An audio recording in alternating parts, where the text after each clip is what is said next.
Hey guys, how you doing? My name is KJ, and this is my show called KJ's What Happened. And we're covering about 2 weeks worth of stuff now. Yeah, I guess it's been. I know I missed a show in there somewhere, but I've been busy. Just so you know, I've got a lot going on, but been staying busy. I put up a new video today. I hope you guys had a chance to see it. Hey, it's good to see you. Enough about me. Let's talk about you guys. How are you? Thanks for being here. It's always good to see everyone coming around and checking out the show because there's a lot to go through tonight, as always. And it's a real mixed bag, a cornucopia, I guess you could say. Is that right? Cornucopia of information, I guess you could say. I just said that.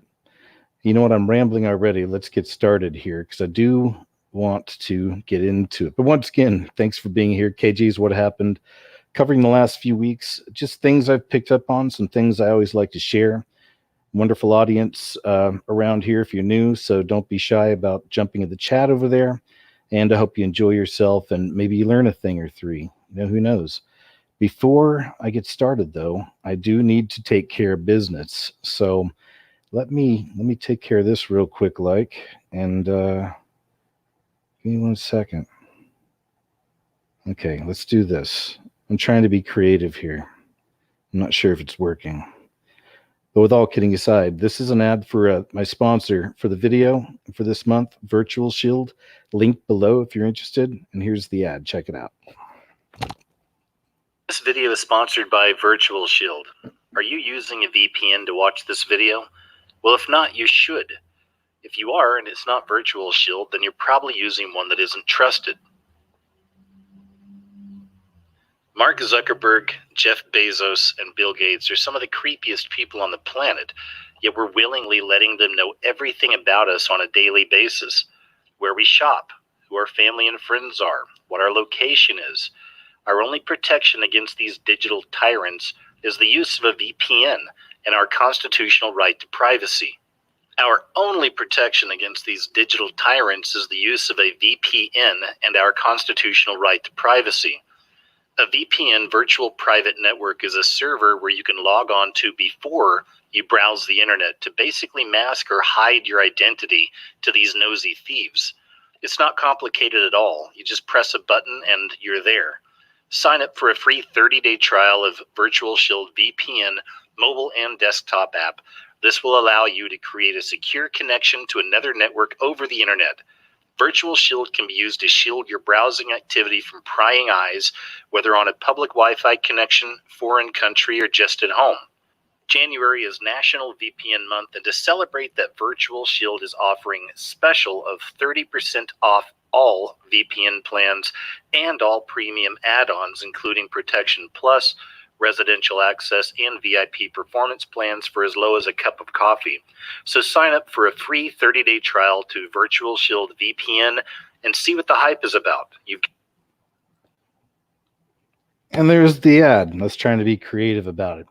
But that offer extends into February, of course. So it's a great deal. I use it. I use a VPN. I think it's awesome. So check it out, guys. Link below. Helps me out whenever you check out what the sponsors are offering out there. So thanks again. Enough of business. We got to take care of the business, but it's always fun to move on from that as well and then get into the good stuff. We got a lot of good stuff here. So let's check this out. And I hope you guys have been doing good, by the way. Hope everything's before I get started. One thing you're not going to see a lot of tonight is the stuff about the crown virus. I put everything out I wanted to on that in the video, and I'm kind of over it for now because it's just so much to keep up with, So I figured you guys might appreciate a bit of a break too. There might be one story in here about it, maybe two, I'm not sure, but there could have been a lot more. I mean, it's just dominating the headlines, isn't it? We're seeing it all over the place. And remember what I was saying in the video too is the key to me is don't let this create that climate of fear for you. It's a choice. We can choose fear, it's fight or flight.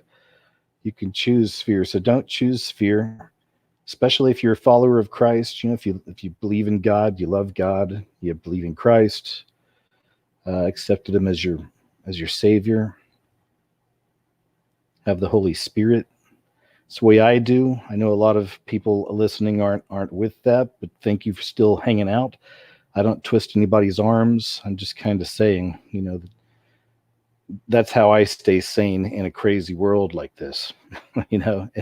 It's worked for me my whole life. So anyway, but cling to that, because even in the Bible we're told 364 or 5 times not to fear.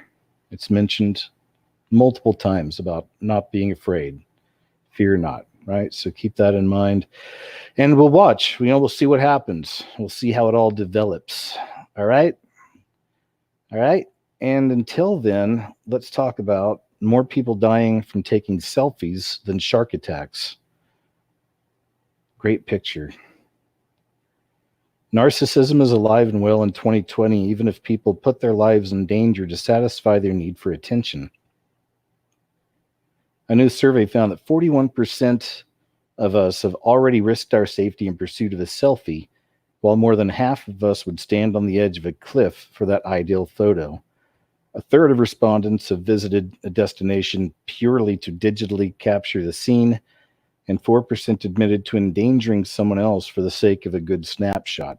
That's another one of those trends we've seen on these shows, isn't it? We've seen plenty of stories about people dying taking a selfie. There was one just a few weeks ago, I think, right?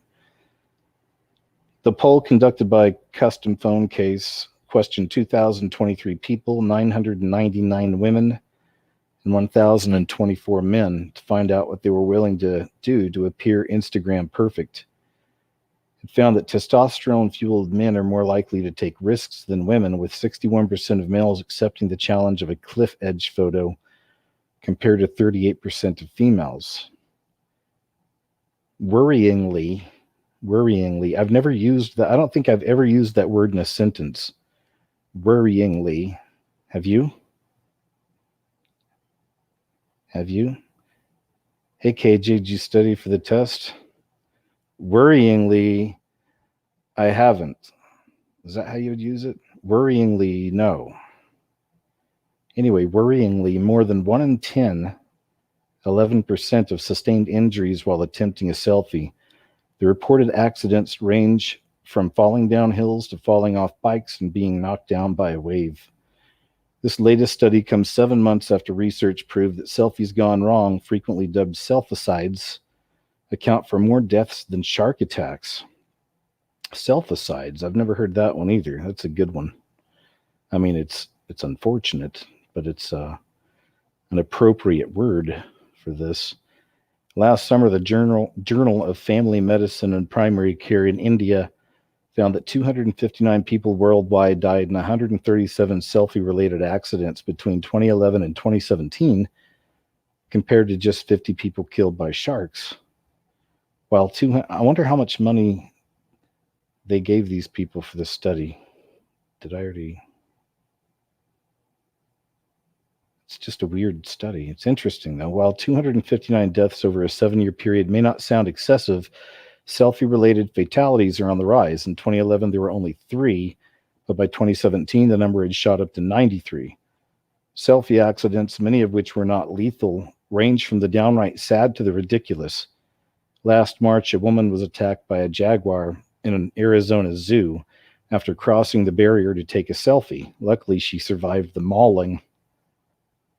2 years earlier, Oregon cheerleader Aurora Janai Scheffel, 14, died while trying to take a selfie in the ocean.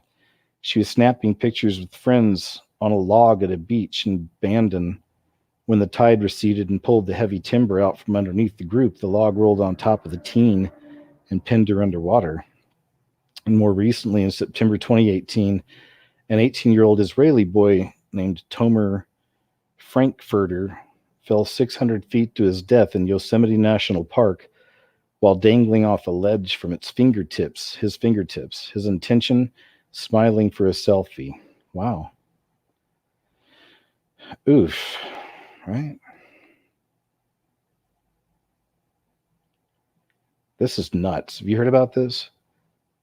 Dry fasting. I mean, I always wonder, where does this stuff come from? Who tries to start these trends? Do not dry fast. Trendy no water diet hyped by influencers could leave you with bladder infections and kidney stones, health experts warn.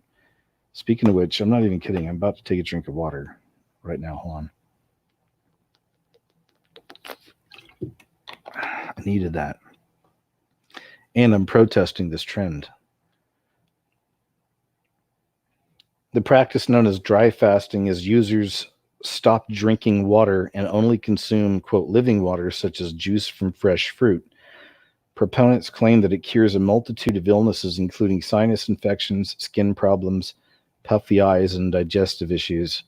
Some wellness influencers even suggest that dry fasting rests your organs, increasing stem cell production and fights inflammation. But doctors, nutritionists, and dietitians say the diet fad doesn't do any of those things, and that not drinking water could lead to dehydration, urinary tract infections, kidney failure, and in some instances, death.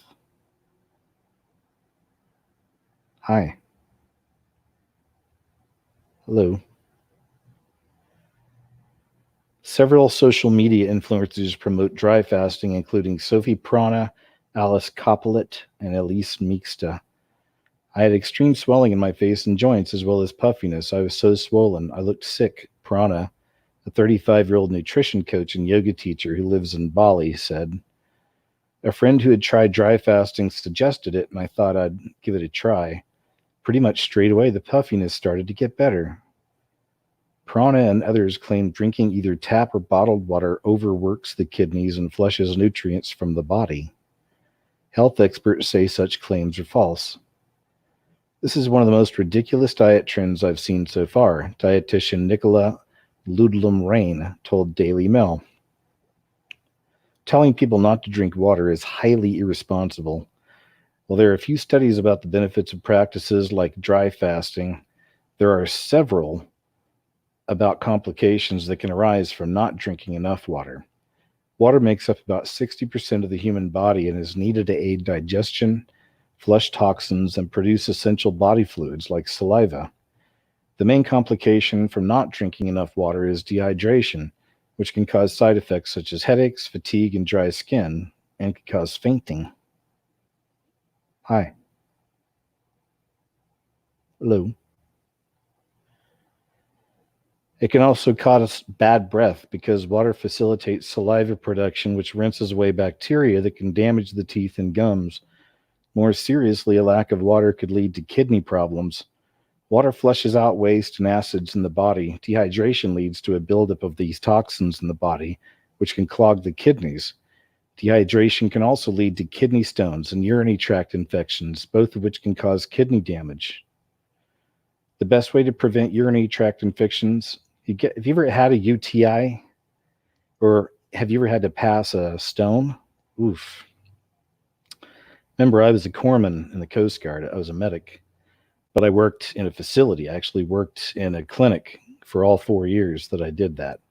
I did other stuff for the other 4 years, but so I never had one, knock on wood, but I had to treat a lot of people that had these things. And the pain, as it's been described to me, even seeing men in tears whenever it's hurting them, I can only imagine what passing a kidney stone can be like. Oof. So just throwing that out there.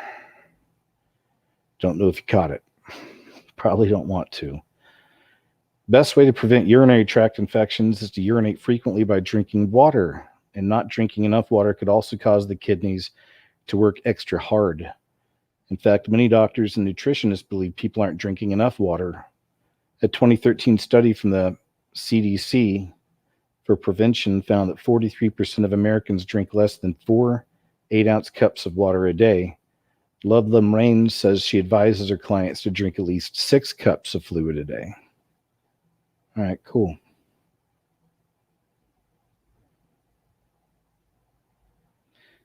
Let's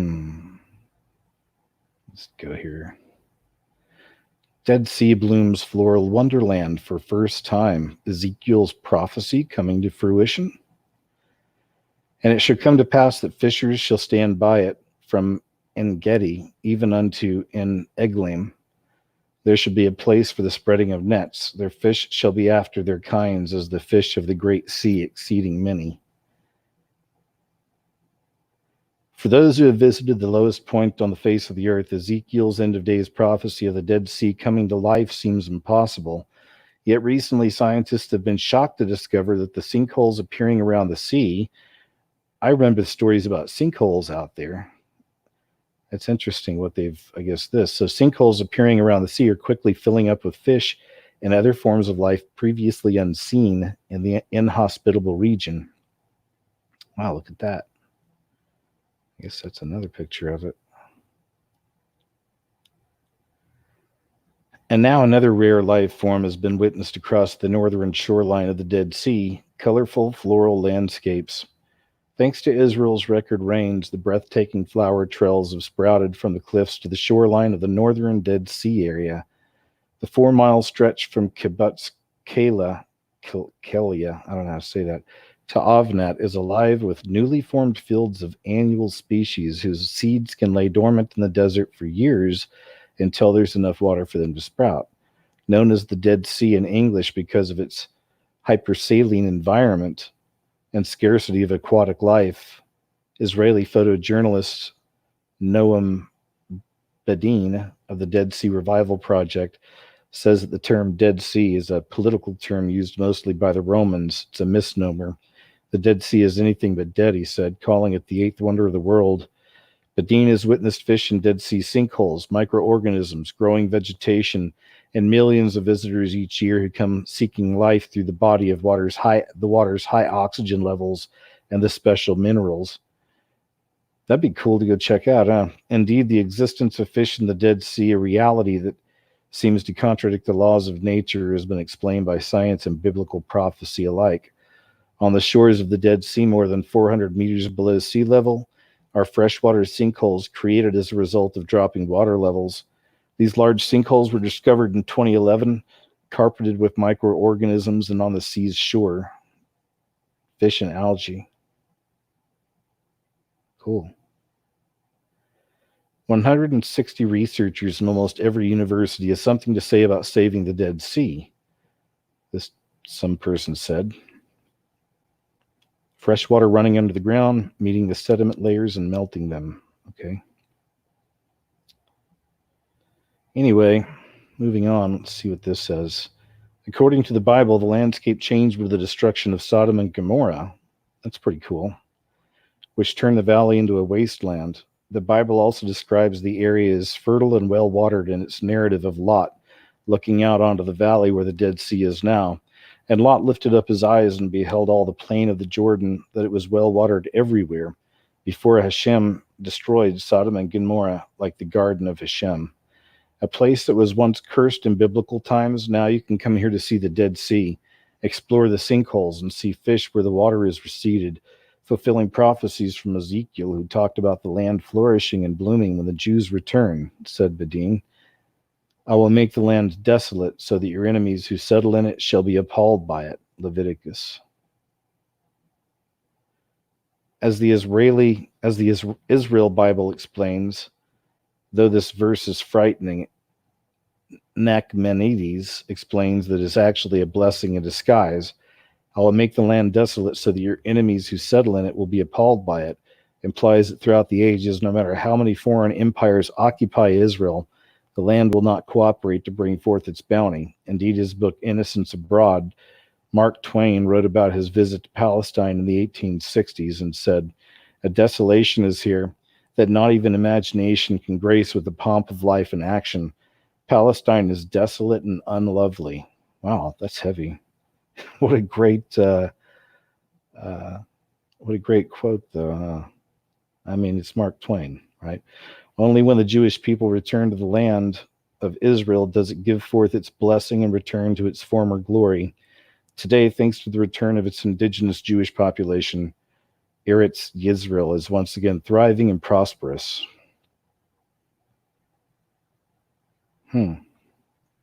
there you have it. Let's jump into the middle. It's more fun that way. I don't like working from one end to the other. Are you with me? Sometimes it's nice to take some chances. Like this right here is gambling. Look at this. We just take this back and forth. Where do we land? Oh, what's that? There we go. Good one. New purity test tool. This is just ridiculous. But why not? I mean, Hollywood's been collapsing for the last few years anyway. New purity test tool to scan Hollywood scripts for diversity bias. But the independent film scene is alive and well. That's really where it's at this point. It has been that way for a long time. And most of this stuff is so soulless that comes out of Hollywood. We know this. We get it. But, so why not? Just more madness, more foolishness. Sure, pack it on. It's called Spell Check for Bias. The tool was developed by the Davis Institute on Gender and Media in USC's School of Engineering. It's set to be implemented by Universal Pictures, DreamWorks Animation, Focus Features, and NBC Entertainment within the near future. The tool supposedly breaks down diversity in materials such as scripts and advertising briefs by scanning for mentions of LGBTQ, race, and disabilities, and then identifying how positively such things are portrayed. This is New World Order. This is beast system speak. We know this. That's what all this is. I mean, so many terms for it: politically incorrect or politically correct. That's the nice term. That's like calling communism socialism. This is politically correct. It's so much worse than that. Anywho, Beetlejuice actress Gina Davis has also partnered with Universal Filmed Entertainment Group to use the program to police gender roles in scripts. This is great, guys. Man, and see, I'm a writer. At my degree, I went to a film school. My degree is in screenwriting, and my minor is editing.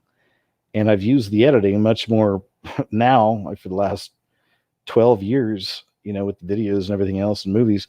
I've really used the editing. The screenwriting, I still write, but it's just nothing I put online or anything, but I still write stuff. But so, and I just love letting my imagination just run wild, when I'm writing and coming up with ideas. And I got some of the craziest things, I've come up with, man.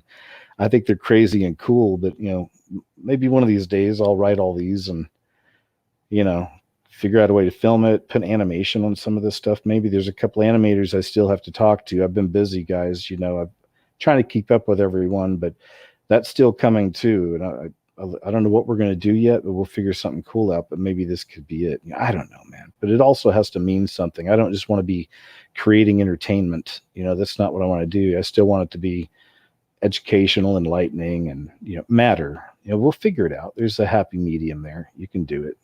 But anyway, I'm rambling again, aren't I? But the reason I say all that is one thing I can say, at least for being a writer and knowing other writers, one thing that I know that we hate is restriction on our imagination. Any kind of ball and chain on that creative energy is no bueno. Bad news. So we see what, Hollywood's already collapsing, but now we see, they're going to go all in on the woke culture. Even the woke culture, right? This is Marxism. This is fascism. It really is, with words. They're punishing people for their words and their thoughts. There's a lot of stories on that this week. Are we entering into an era where movies will not just be given age ratings, but also political correctness scores, with films that don't hit diversity quotas being restricted from enjoying widespread theatrical release? Instead of broadening their horizons and opening their gates to more filmmakers and scripts, they'd rather invite in a police state-like tool that feels like a discarded bit from George Orwell's 1984. Forced diversity is not diversity at all. We've seen how it works out at the box office. And now an app developed by people trapped in the very same industry they're trying to fix Sounds more like a swing for headlines than real change, writes Lehman. Running art through an Orwellian purity test before it can be allowed to be seen. Where have we seen that before? Throughout the course of the Soviet Empire, dictators mandated that socialist realism be the prescribed style of idealized art. This meant that every sculpture, statue, and painting had to conform to an established aesthetic in order to educate citizens on how to be the perfect Soviets. Right? Remember my video, First the Statues, then the Churches? Discussed all this. This has happened through history. When empires collapse or when they're taken over by dictatorships, they always have to erase the history, right?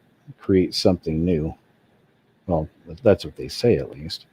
In order to entrench loyalty to the Communist Party and advance a utopian image of Soviet society, the purpose of socialist realism was to limit popular culture to a specific, highly regulated faction of emotional expression that promoted Soviet ideals.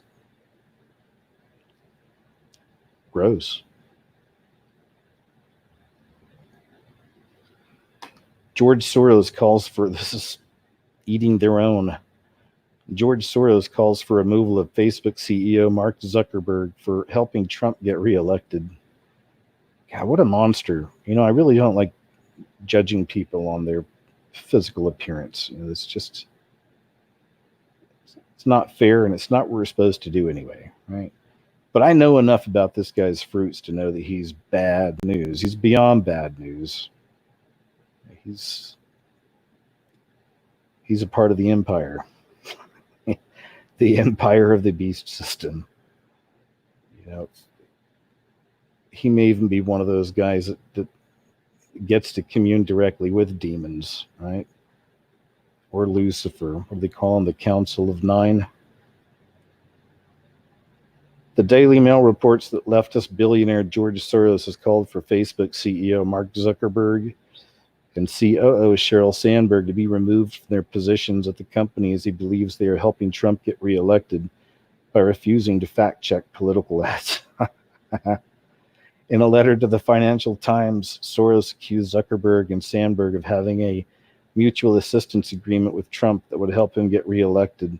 I really don't want to get much into this. It's political stuff, but I did think it's funny that these guys are turning on each other, or so it seems. And any story with this monster, it's interesting stuff, this guy. I remember for years, Glenn Beck, if ever there was a controlled opposition. Do you guys remember Glenn Beck back in the day, like back in kind of around 2010, 2011, 2012? Remember those days, Glenn Beck? Like, he was revealing a lot of truth. He was getting a lot of attention on Fox News because he was starting to break a lot of big stories. But then, he was really going at some of this stuff, and it was pretty impressive in the beginning. Honestly, I remember this. He was going to some really good territory as far as truth. Then something happened, man, and then it started getting weird and started getting goofy, and he started acting like a clown and saying dumb things, and it just, the whole thing flipped. And that was, to me, even back then, it's like just a good example of that controlled opposition. Just enough truth to get some numbers interested, get some eyes on it, get some people watching, and then starts doing Looney Tunes stuff, being a goofball and saying dumb things. Anyway. Hi. You look like a monster. Facebook's Mark Zuckerberg has employees blow dry his sweaty armpits. Okay, let's check this out. I need to know more. And again, I hate, you don't want to judge people on looks. It's not cool. It's not fair. It's not right. It's like, but if I was the kind of person that judges people on their looks, if I was, this guy, seriously, something's off. Robotic synthoid? Or alien? I know there's no aliens, but robotic synthoid? Clone? I don't know. I read something, I can't even, maybe it's one of the stories tonight, but it was a book recently released and it's insiders that know Mark Zuckerberg and were saying some things about him. And someone had an interesting bit saying that what people don't understand is that he's a naive genius. That, again, I'm not saying this is true or not as far as what this person's experience was, but I remember reading this and thinking it was interesting, but that he's a naive genius. He doesn't even, get like how bright he is, and that he can be easily manipulated and things like this. So he has his handlers and he has his wife or whatever, but he has very few people around him, I guess, for that reason. Who knows, man? Who knows the things that guy's seen? Who knows? Who knows how deep it goes? I mean, if anybody would know something about the secret societies, I mean, come on, right? It's just which one would this guy be in? How deep are they in it? With Silicon Valley, all of them. These are things I just wonder too. That's why I don't make a video on it. This dude's worshiping the devil, in Silicon Valley. It's, you don't know. We try to connect dots. That's what happens. And then one day a story comes out, a Silicon Valley guy maybe dies and they go inside. No, there's a discovery of pentagrams on the floor. And you never know, right? Until these stories come, then we can be like, oh, then all these other things we were wondering about make sense now. Now we can create the video, and talk more about it. But anyway, I guess that's the story. Let's see here. The Intimate Detail is one of many featured in Facebook, The Inside Story, a new book by Wired's Stephen Levy that chronicles the inner workings of the social media giant and the personal quirks of its executive leaders. And it portrays Zuckerberg as being somewhere between naive genius and robotic robber baron, according to a report. Zuckerberg's problems with perspiration date back to at least 2010, when a widely circulated video showing him sweating profusely on stage. I think that's about all. I mean, we get that somebody's blow drying his armpits, but suddenly I feel like I want to see this video of him sweating on stage. Let's see here.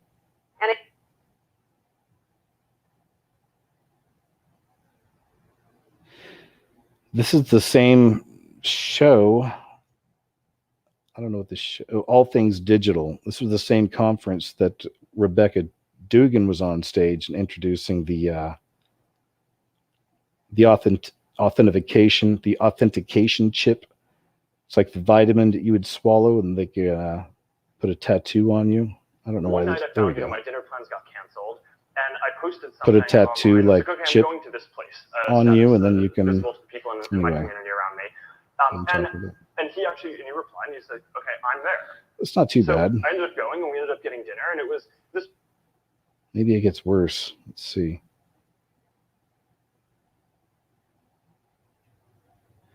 So Rebecca Dugan, she had worked with Google and DARPA. She was on this stage on this show, and this is the one where I've used the clip in a few videos. She's explaining these tattoos type things. And this is the beginning, the tattoo type chip thing they'll put on your skin, and then you take a pill, and that authenticates you, and then you can get into the internet and your email and all this other, or open things, open your garage door, whatever. There's a lot of applications for it. Anyway, this isn't going to play, but it's all right. I'm not that interested in seeing Mark Zuckerberg sweat. Another one, kind of just a headline. A French soccer player gets 5-year ban for biting his opponent's wiener. The offending player, who along with his victim remained unnamed for legal reasons, is accused of attacking an opponent in the locker room after a match. According to the reports, when a player tried to intervene between opponents during the locker room argument, a Sotrich player attacked the interloper, biting his wiener and causing 12 stitches. Oof. All right, that's all I need to know. Okay, that's pretty rough. All right. Any video that starts with this, most of the time it's going to be good, right? Well, maybe not good, shocking, we'll say. Interesting, not good. Sometimes they're bad, but they're interesting. I think this is that case. This is dog going after a kid in a parking lot. This is a pretty crazy stuff here. I don't even know if there's... Watch the dog come at the back. It's not, you don't see much, but look at the dog coming from the street. Family in the parking lot. Boom. Just out of the blue. All right, that's all. You don't need to see the whole thing. If you want to, shocking moment, dog viciously attacks 5-year-old church parking lot. But yikes. Scary. Another one of those things, I talk a lot about trends because, doing these shows usually every week, right? But doing these shows for so long, it's been a few years now, right? You just start noticing trends, and there's something that has always been consistent. It's so consistent, I don't even bother putting them in these shows very much, unless there's some unique circumstances. But it's stories of pit bulls specifically killing people. It's usually women and children. That's the thing. It's usually women and children these things are killing. I'm seeing these stories. I don't want to be, I'm not trying to be like, all the time, but a lot. I mean, at least one a week, sometimes 2 a week. Might miss a week once a month, once every 2 months, if that makes any sense. But it's consistent enough. I see enough of it, and it's just, I could never own one of those dogs, man. That's just me. I'm more of a cat man myself. If I don't mind saying myself, more of a cat man. USS Nimitz captain reveals Navy pilots do have to watch out for UFOs after one of the carrier's planes captured secret, unreleased video of 2004 encounters with a tic-tac shaped mystery aircraft. Grab a drink of water here real quick. Excuse me, guys.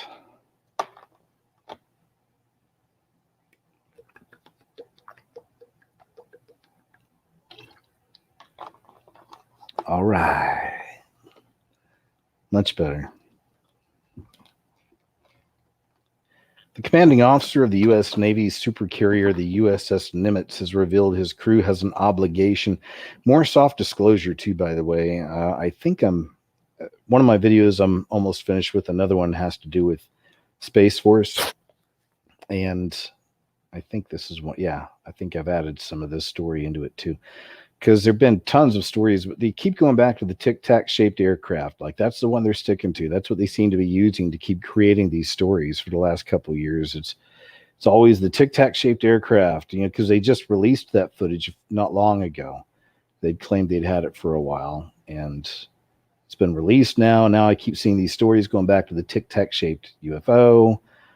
Also, the Oumuamua, the long cigar shaped thing that we had in space last year. It's coming towards the Earth and was acting like a ship and all this other stuff. And we don't hear anything about that now, but a lot of these stories been popping up. This is what I've been connecting on another video, and I, of course, for years I've been talking about they're preparing us for this, right?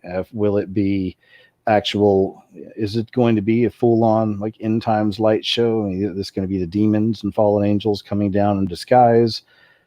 Is it going to be a hoax hologram? A lot of people believe it'll be a Project Bluebeam thing. Maybe it'll be a mix. Who knows? That last Spider-Man movie was all about Bluebeam type technology, but they used it with drones. And they would create all these, crazy situations and like monsters and destruction. And then this guy would always come in and save the day because his people had control of the drones, and they were creating this, real life looking things happening. Anyway. Yeah. More soft disclosure. The commanding officer of the U.S. Navy supercarrier, we already said that. In an exclusive interview with Daily Mail, Captain Max Clark said it's important his ship and everybody on it is kept safe from UAP, unidentified aerial phenomenon. This comes just weeks after the Office of Naval and that's a big deal. That's a big deal. Commanding officer of U.S. Navy's supercarrier USS Nimitz. It's a big dude. Big deal. This comes just weeks after the Office of Naval Intelligence revealed the existence of a classified, unreleased video relating to the Nimitz carrier group's 2004 encounters with a tic-tac shaped UFO. The existence of the video is revealed in a response to a Freedom of Information Act request made by researcher Christian Lambright. Christian Lambright. Is this a real person? Is this a coded story? I just thinking out. I don't know, but I can't help it. The existence of the video, the person that got us finally in the mainstream talking about UFOs, is a researcher named Christian Lambright. Cool. Maybe it's a real person, and maybe that was really I don't know. Christian Lambright, and published by Lambright's friend Paul Dean. I don't know. Again, guys, don't get on me if I'm off on this. It's just I'm thinking out loud. I ramble sometimes, even vocal. I vocalize the rambling in my head. That's what I do. This video is likely the full version of a leaked 76 video clip the Department of Defense admitted in 2017 was authentic.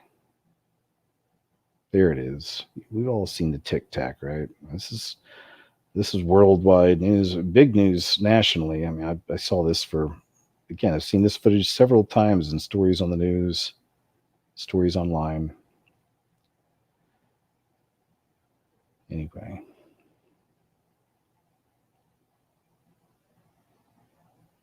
I really don't want to read the whole thing here, but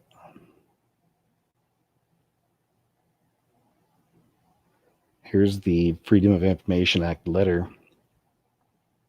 Dear Mr. Lambright. Cool. Are you ready to meet your alien saviors? I mean, we know what they are, and we know they're not our saviors, but it's going to be people that fall for this. Otherwise, we wouldn't be getting so much of this. This wouldn't be an obvious part of their plan. And there have been some fascinating dreams and visions people have had about this, about the creatures coming down, actual alien invasions, end times alien invasions. It's a really, really interesting near-death experience from a young man. Can't remember. He was like, 5 years old, I think, when he had this, but I'm pretty sure. But he had died, came back, told his mom about this, what he experienced, and then he wound up dying at an early age, like 15 or something. I put it in the movie. It's always been one of my favorite near-death experiences I've heard.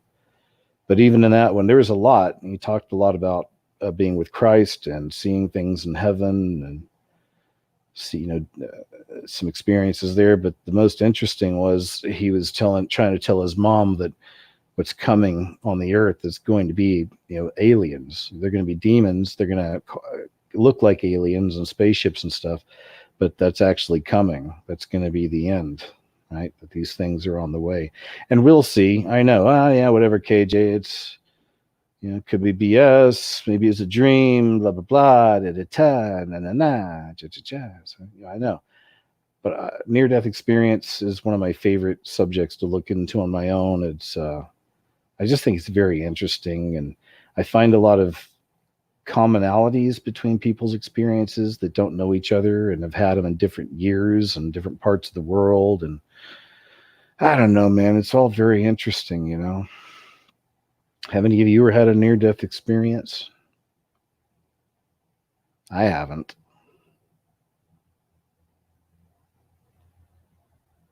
Anyway, let's move on. New York County legislator wants to ban smoking in citizens' private homes. That's nice. Some lawmakers in Suffolk County, New York, want so badly to stamp out tobacco smoking that they believe private citizens shouldn't be allowed to smoke in their own private residences. According to a Wednesday WCBS TV report, those lawmakers are proposing to act on that. WCBS's Jennifer McLogan reported that while smoking is banned in a vast majority of public spaces, lawmakers are eyeing laws to make apartment buildings, condominiums, and multifamily homes smoke-free too. Legislator Sam Gonzalez is sponsoring a bill that would effectively ban all smoking in such areas. It's not going too far, he insisted. We're heading in that direction anyway. We can't smoke in restaurants. We can't smoke in the build. This is the slippery slope the smokers are always talking about, right? You let them, make us smoke outside, and the next thing you know, they're going to come for your restaurants. They're going to come for your car. They're going to come for your home.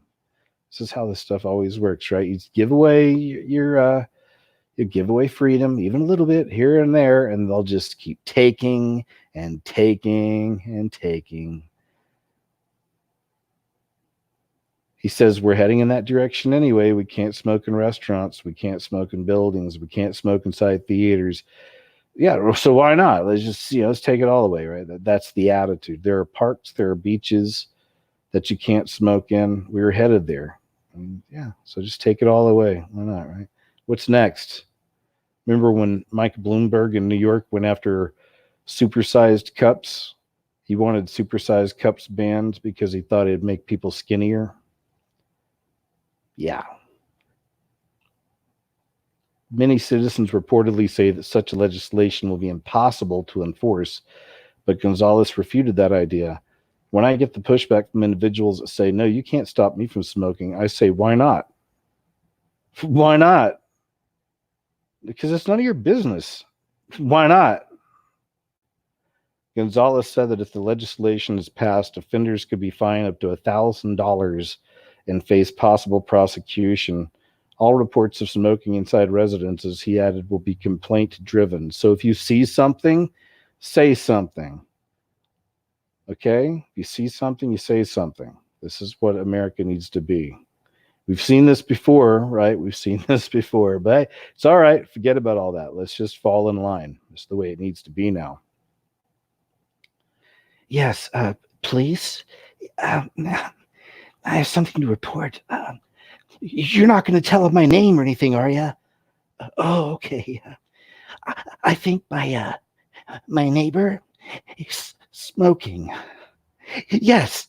Cigarettes. Shh. Yes. I know. Am I safe or should I leave here for the night? I'll keep watching. I'll call back. Gross. Control. A little sniveling. Living robots built using frog cells. Tiny xenobots assembled. What could go wrong? That's another one. What could go wrong? Tiny xenobots assembled from cells. This is something I'm putting into a video, but I wanted to just share it with you anyway. So it's a little bit older. It's a couple months old. Tiny xenobots assembled from cells promise advances from drug delivery to toxic waste cleanup. Look at this thing. Now a team of scientists have repurposed living cells scraped from frog embryos and assembled them into entirely new life forms. These millimeter-wide xenobots can move toward a target, perhaps pick up a payload, like a medicine that needs to be carried to a specific place inside a patient, and heal themselves after being cut. This is crazy stuff. I'm surprised that this isn't more of a big story out there. So anyway, these are novel living machines. This is when we're seeing the meshing of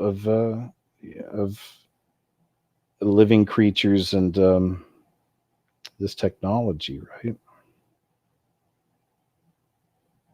These are novel living machines. A computer scientist and robotics expert at University of Vermont, who co-led the new research, says they're neither a traditional robot nor a known species of animal. It's a new class of artifact, a living programmable organism. What could go wrong, guys? This is going to be okay. Relax. Calm down. It's all right. Of course, they're going to be responsible with this technology. So come on. All right, we're in good hands, I'm sure.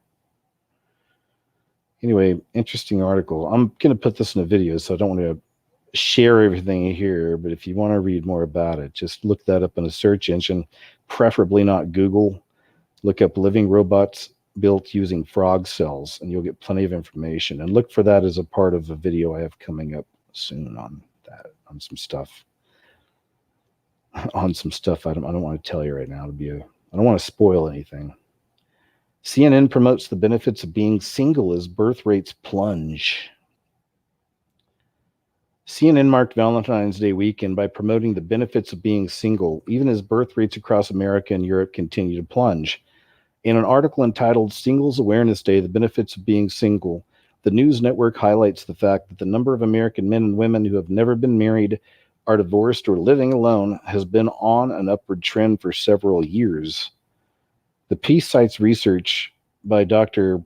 Elakim Kislev, professor at the Hebrew University of Jerusalem, who believes being single can be an advantage instead of a source of agony. The fact is that many societies see tremendous growth in the single population, and we need to change this image we have that being single means you're frustrated, less worthy, or abandoned, he said. Presumably, changing the image will be achieved with the aid of CNN providing a sympathetic platform for such social engineering. CNN? Social engineering? No way. Since being single obviously greatly reduces the chances of people having children, the article serves as yet more anti-natal propaganda, even as America's fertility rate continues to plummet. America's fertility rate currently stands at 1.8 births per woman. From 2007 to 2011, the fertility rate in the U.S. declined to 9% in the space of just 4 years. In 2016, the U.S. fertility rate fell to 59.8 births per 1,000 women, the lowest since records began. Fertility rates for white women were down on every U.S. state in 2017, while among Black and Hispanic women, fertility rates were up in 12 and 29 states, respectively. The article also highlights how singlehood and living alone are also on the rise in many countries, including Japan, Italy, and Sweden, various studies have shown. All three of those countries have a below replacement birth rate. Italy has a 1.3 births per woman fertility rate, the 8th lowest in the world, while Japan isn't doing much better at 1.4 births per woman. While the supposed benefits of being single are routinely promoted by the media and the culture, marriage and monogamy continue to be demeaned. A mother of four in Australia was recently publicly shamed on national television for the egregious crime of wanting to make her husband breakfast. I remember that, man. That was shameful. Yep.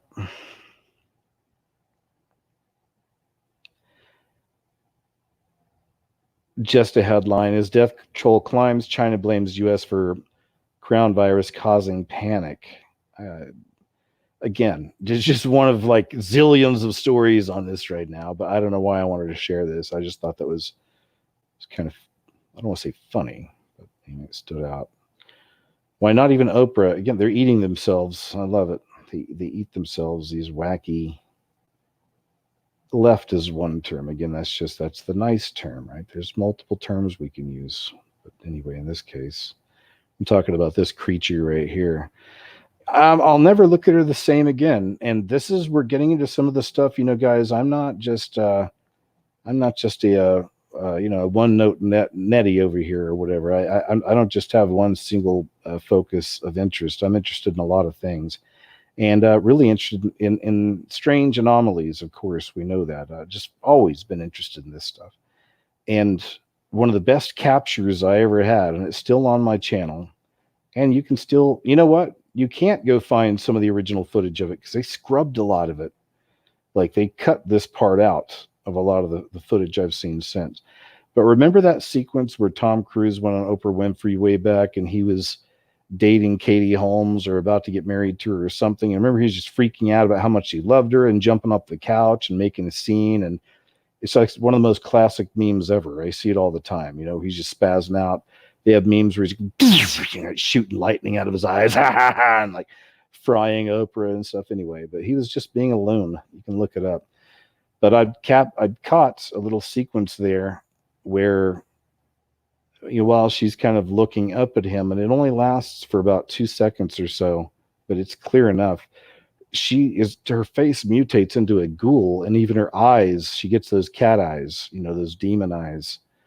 Have those demon eyes on her, then bright too. It's like her eyes kind of lit up a little bit, and there's slits in the middle, and her mouth curled into it's like she had no lips. It was just weird. Her mouth just kind of curled and looked like her whole face looked like it was turning into just a ghoul for just a few seconds, and then it cuts away, and then when it cuts back, it's back to normal, But it's just one of those things. And I put that video out. I think it went pretty big. This is back in the day when, free range YouTube, man, myself and others could put something out. And if it organically was interesting and or it gained interest and people liked it, I mean, stuff was popping off, going viral all the time, the internet was a much more colorful place back then, much more interesting. Even today, I woke up, I was trying to put my videos I put up today on this show. I was going to link it to my website, and I go through my playlists, and I realized that YouTube removed one of my playlists. I didn't even know they took it down. And I'm sure it's because it had NWO in the title. It was NWO Police State Collapse. I had that playlist for like 7 years. And just get up today, I'm working on this, and I'm, boom. Oh, thanks. Cool. Thanks, YouTube. It's gone. Just disappeared. Didn't even see it come. I don't know. We don't know with YouTube. So it's, oof. Yeah, another thing I can't be fearful of. I mean, I pray about everything, and I appreciate your prayers out there too, guys. You've been amazing. I really do. And I really pray for the work. I hope you pray for the channel and that it stays up at least, and even though it's been frozen for like a year and a half on subscribers, it's nuts. I tweeted them about that, saying, can I please have my natural, subscriber count back? On my email, I get notifications of thousands of new subs a month, but my channel was stuck at 469 for over a year, all through 2019, and began like December or something, 2018, and then worked all the way to 2019. And just at the beginning of 2020, just a few months ago, I got to cross the threshold to 270 after I tweeted them the first time. I've tweeted them twice about this. The first time I asked about it, the next day, a few months ago, they let me go to 270 the next day, but then they got locked down again. Now it's to 271 after a few months, which is cool, or however long it's been. But again, it's just not the same. So I will see. I don't know. I guess you might say, why bother? But you got to try. You got to try. I mean, you're missing out on a really big part of the YouTube experience. Honestly, this is just coming from the YouTuber part of me, inside of me. Okay. I've been on YouTube for over a decade now. So, but I missed that part. And I know you probably never go back home, when it comes to YouTube. Just it's changed so much and so censorship crazy now. But it's like, it's exciting to see new people showing up on your channel. It's exciting to see the numbers grow. And, it's like it makes you feel like you're really growing and reaching people. And that's why I've said before that I'll never stop doing what I do, because it's just what I love to do. I love making my videos and creating. But I lost the joy a few years ago of uploading up on YouTube and even dealing with a lot of YouTube stuff. And I've lost the joy of a lot of it. I'll never lose joy of the process. It's also my mission. I feel this is something I really believe in, and I'll never stop. But it's just a different process now than it used to be. There used to be a lot more fun and freedom. Even my days in Costa Rica, man, that just felt so free. It's just, I could just, every time I thought of something, even back then, it took me like a week. I'd do a show and a video a week or so, right? Sometimes 2 videos a week, but just to be free to just no restrictions and just, this is what I'm going to create and make. And nowadays you just got to think about all the different elements to it, and the algorithm and the this and the that. And, I do enjoy my shows though. I love doing these, or I wouldn't do them. I love hanging out with you guys, talking, love showing you what I do. But so don't get me wrong. I don't want to be a downer, but it's a part of it, man, and that's why, you've seen so many channels, if they weren't taken out by YouTube straight up or just removed, a lot of people just quit. They give up, and I mean, you can't blame some of them, man. I mean, maybe you could, if you're really out there trying to be a watchman or a watch person or watch woman, whatever, I mean, and you really care and it's in your heart, you're going to keep going, you're going to keep moving. But I don't know. I'm rambling again. When Oprah Winfrey tags a book for her book club, it does astoundingly well. Such was the case for Janine Cummings' maligned American Dirt. The author had a 7-figure advance, the movie rights were sold to Imperative Entertainment, and the book was on the New York Times highly anticipated book list before it was even released. Since then, Flatiron Books has canceled Cummings' book tour on account of death threats. Ruh-roh. After its publication, Cummings and her story about a refugee mother fleeing Mexican drug cartels and crossing the U.S. border with her young son were flayed by critics and on social media. Cummins' crimes? Not being Mexican while writing about a Mexican experience, using cultural stereotypes and describing her characters, and supposedly knowing nothing about her subject matter despite her extensive years-long research process. Oprah initially loved the book without prejudice. So excited to tell you about this next Oprah's Book Club pick, she said on Instagram. It's called American Dirt by Janine Cummins. And I tell you, I had to pick this book from the first page, first sentence I was in. I was open and I was shook up, and I feel that everyone who reads this book is going to be immersed in the experience of what it means to be a migrant on the run for freedom. I promise you, you won't want to put it down. After the backlash, Oprah heard the many reasons she should not love this book. She got back on Instagram, climbed back on Instagram, came out of the dungeon, shape shifted back. I'm kidding. That's not how it works. I don't believe that, but still. A ghoul. It's the best way for me to describe the face is it's a ghoul. You can go look and you'll find some footage, that's out there of it, and that whole sequence is chopped. It's not even there now. Anyway. And some of it may have been cleaned up by now as well. That's back when there was a conversion over the last few years from digital to HD or whatever it is, right? Well, that plays a part as well into how some of these things would manifest on screen.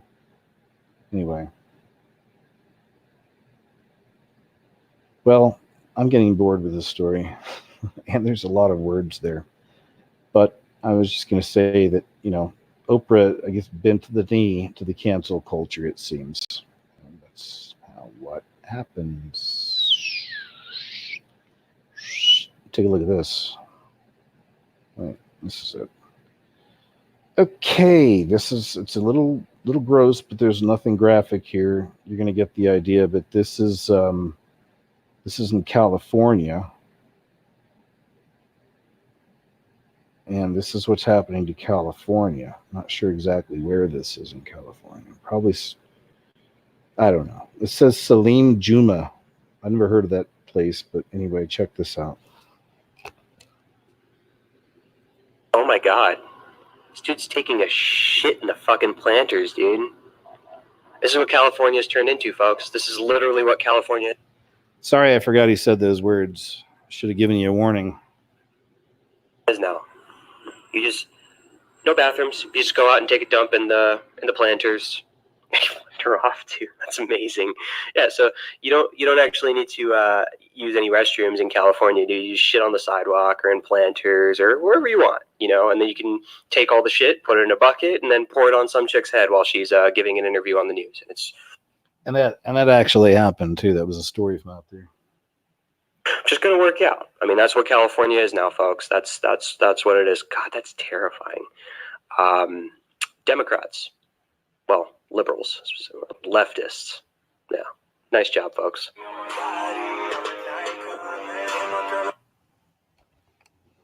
Rough, am I right? Slowly but steadily, more children are getting cancer. No surprise, right? No surprise. I'm not laughing at children having cancer. I'm just... It's a mess, isn't it? It's a mess. All the diseases the young people have nowadays on the rise, childhood obesity, childhood diabetes, all this stuff, man. Oh, man, there is an amazing clip. I'm not sharing it because I'm putting it in a video, and it's powerful. I think it's really powerful. It's... somebody did a little study, and they just kind of filmed 3 generations within a family, the grandparents, the parents, and the children, asking one simple question: what did you do for fun as a child? You probably find it somewhere if you wanted to look it up already. But wow, that was really powerful. So yeah, the kids nowadays, there's a whole new scene. I'm Generation X myself, and I grew up at a time we didn't have cell phones. We were outside playing. God, we had a lot of fun. And even in high school, I'm from a small town. We'd cruised. We had cruising. So, we'd cruise up and down 12th Street.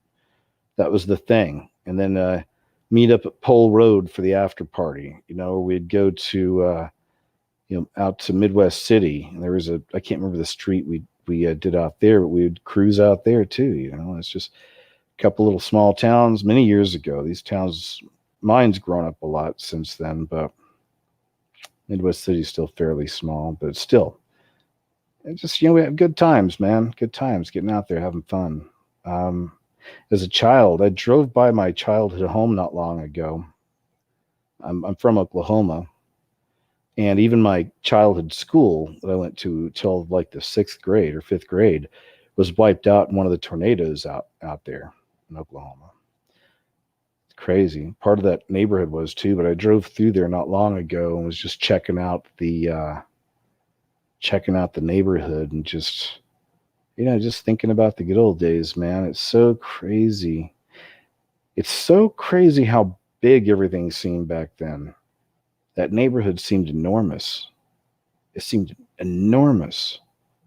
That was my whole world for years. There was a 7-Eleven right around the corner, pretty close to our house. So I'd sometimes get over there to 7-Eleven, but that was like taking a trip to the big city as a little kid, 7, 6, 8. But such a huge, I felt like it was just such a massive driving through, of course, in your car. It's not as big as you used to remember. But they still got the one light post. It's about 4 houses down from ours, and that was home base. And every weekend, as a child, especially in the summer, when the weather was nice, but every weekend, that was home base for the entire neighborhood. I mean, we would have up to 20, maybe more kids up there sometimes.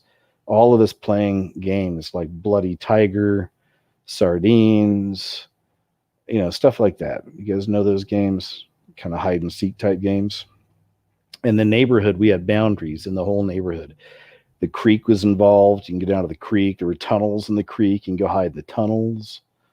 We were hiding in people's backyards. There were dogs barking all the time at us and people coming out of their houses asking us what we were doing. But it was just our playground, man. It was a lot of fun. Just total freedom, man. Our parents just, wow, there was just no fear back then, There was no fear. I mean, just be home by 10, usually was the thing. It was already dark by 7, so you'd still have a good 3 hours of dark playing out there with your friends all through the neighborhood all night. It was good times. The rate of cancer in Australian children is slowly but steadily rising, new research indicates. Is it all the stuff they're putting in the water? Is it in the food? Is it the stuff in the sky? We know it's a combination of all this. This is the beast system, right? These are the symptoms of a maturing beast system, is the way I see it. Anyway. Wow, wowzers. This clip. It's just, and this is, again, we know, guys, we're beyond this, the left-right paradigm, this, that, and the other, and, we get it, we get it. But it's just, look at some of the clowns they have out here that, there are millions of people. This is when you can really see the level of delusion in some people out there, but millions of people want this guy right here, Bernie, beyond even the communism of him. He's nuts. He really is. It's nuts. But, we see it. We've been seeing this come on for a while in America, right? Remember a few years ago talking about communist takeover and socialism coming in and Marxism and Obama and all this stuff. And people was, you're nuts. Obama appointed czars. Remember that? There's all this obvious stuff. You're nuts, man. Nah, man. Come on. Conspiracy theorists. Yeah, that's what you are. Yeah. And now you've literally got a communist. He says socialist, but come on. Even his own people said in that Project Veritas video, he says that just for the cameras. It sounds nicer. But he's a communist. It's darn close to getting the nomination. The media, this is the battle between old school Democrats, like the Pelosi's and the Schumers and the Obamas and the Bidens and all, the old school, Hillary and all that, old school to this full-on communism, right? The party's broken. That party's broken. But this is where we're at. Can you imagine if you told somebody, I don't know, maybe even just 4 years ago? Well, 4 years ago is a little bit too soon because we've been seeing this coming. 10 years ago, telling somebody in 10 years, the two people running president's going to be whatever Trump is, and the other guy's going to be a communist, and this will be in America. that in 10 years, you're going to have a communist running for president, and he's going to do exceptionally well as far as gathering people together, getting votes, getting a lot of energy behind him. It's crazy. Anyway, check this out. This guy can't even handle, no offense, I'm not trying to be, I was going to say, this guy can't even handle a little lady, but it's true. It's just a little lady here, right? Just a little lady coming up on stage, I think she's a little vegan lady, and your big tough president, Bernie Sanders, can't even handle this. We expect him to be a leader. Anybody expect him to be an actual leader dealing with dealing with Putin? Well, I don't know. They may be. I don't even know what do you think that his relationship is or would be with Putin if he was president? I wonder. Right? How would that work? Putin's communist, right? Bernie, communist. What would that look like? What would that be? I don't know. Anyway, watch this. This is your tough president. It's going to really take charge. I'm going to take charge.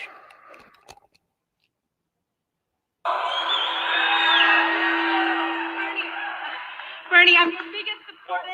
Bernie, I'm your biggest supporter, and I'm here to ask you to stop propping up the dairy industry and to stop propping up animal agriculture. I believe in you.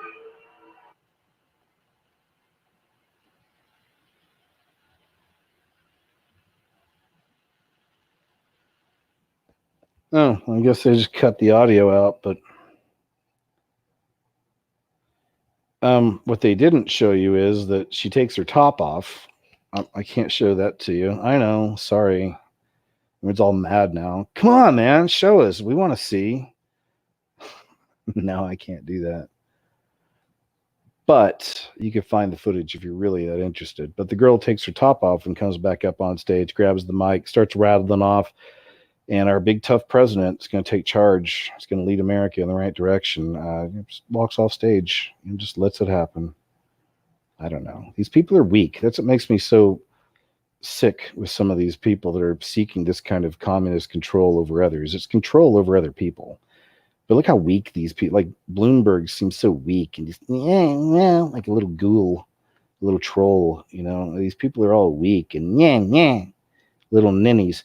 It reminds me of, that's where Hunger Games, even though they say it's made for kids and the novel was for teens, young teens or whatever, and it's a ripoff of one of my favorite action films of all time. That's another story altogether. But Hunger Games is really genius in a lot of the ways they portrayed a dystopian future. And remember all the people in charge, specifically the men. Everybody was really glammed up in a really crazy, bizarre way, crazy over the top, makeup and dresses, but the men were all very femme, and they were very, beyond metrosexual, right? So, but they were the upper class. They were the elite. They were the ones in charge. These little ninnies, a bunch of ninnies were in charge of everybody else. The ninnies. So they crave that power, and want that power over other people. The ninnies do. Here's the this one's kind of fun. Make up your own mind. Around here, I ain't afraid to show you a Bigfoot clip because I don't know if we've ever even seen an actual good clip. There's definitely been some that are super questionable. Sometimes there are some things that are interesting, though, like some of the stuff I found with Bigfoot that's interesting, or whatever this creature is, a Sasquatch, or some of the prints people have found. These people seem legit hunters and stuff, and you can see footage of that. And also some of the noises, some of the screams and howls that some of these things, people have been recording this stuff for a long time. There's a guy I was subbed to, really liked him. His name was, I think it was Brent Sawin Mysteries, Sawin. I think that was how you said his name. Forgive me if I'm wrong, and if you guys know, you could please correct it in the chat or in the comments below. Brent Sawin Mysteries, I believe, is his channel name. Covered a lot of Bigfoot stuff, did a lot of good breakdowns. He was really good with that stuff. But, he passed away not long ago, a few weeks ago or so. But yeah, it's pretty crazy, man. I think his daughter did a video just telling everybody what happened. But anyway, that was a loss. One of the guys that survived, like myself, the last 3 years of the purge, we're still here. And I hate to see him go, man. Anyway, it was fun, interesting stuff. I just like to check this stuff out. You know, who knows what some of this is, but check this out. We'll watch some of this. Let me see how long this one is. We got a couple minutes. All right, watch this here.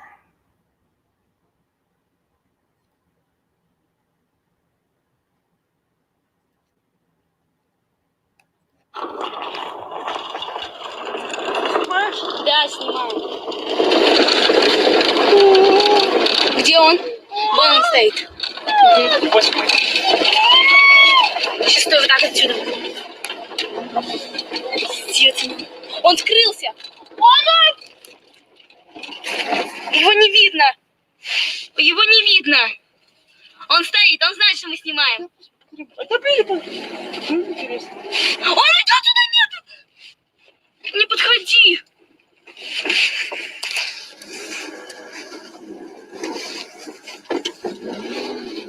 Леша есть! Ну как, где он? Погоди, стой. Снимай. Снимай. У тебя зум, есть зум? Прибавь изображение побольше, можешь? Могу. Двумя пальцами. Прибавила. Я поближе подвигаю. Смотри. Сегодня. Вчера он же, по-моему, был, да? Ага, это он. Он что-то странно бежал. На четвереньках.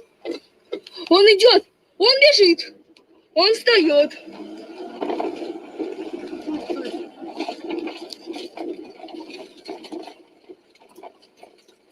Что за хуйня? Что, ты не можешь ехать?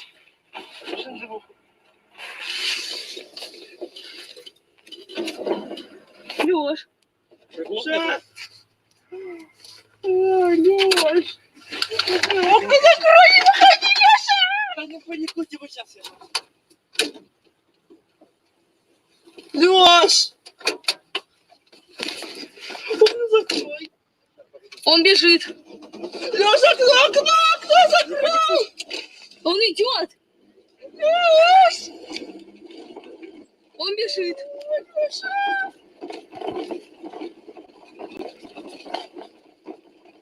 Аделина, А? открой, пожалуйста, окно и телефон все, чтобы четко было. Он все равно нас не догонят, он медленнее идет. И вот снимай, да, вот так вот.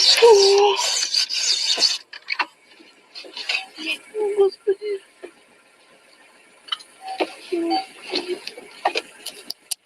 Все, окей, давай, снимаю. Только главное, едь. Леш.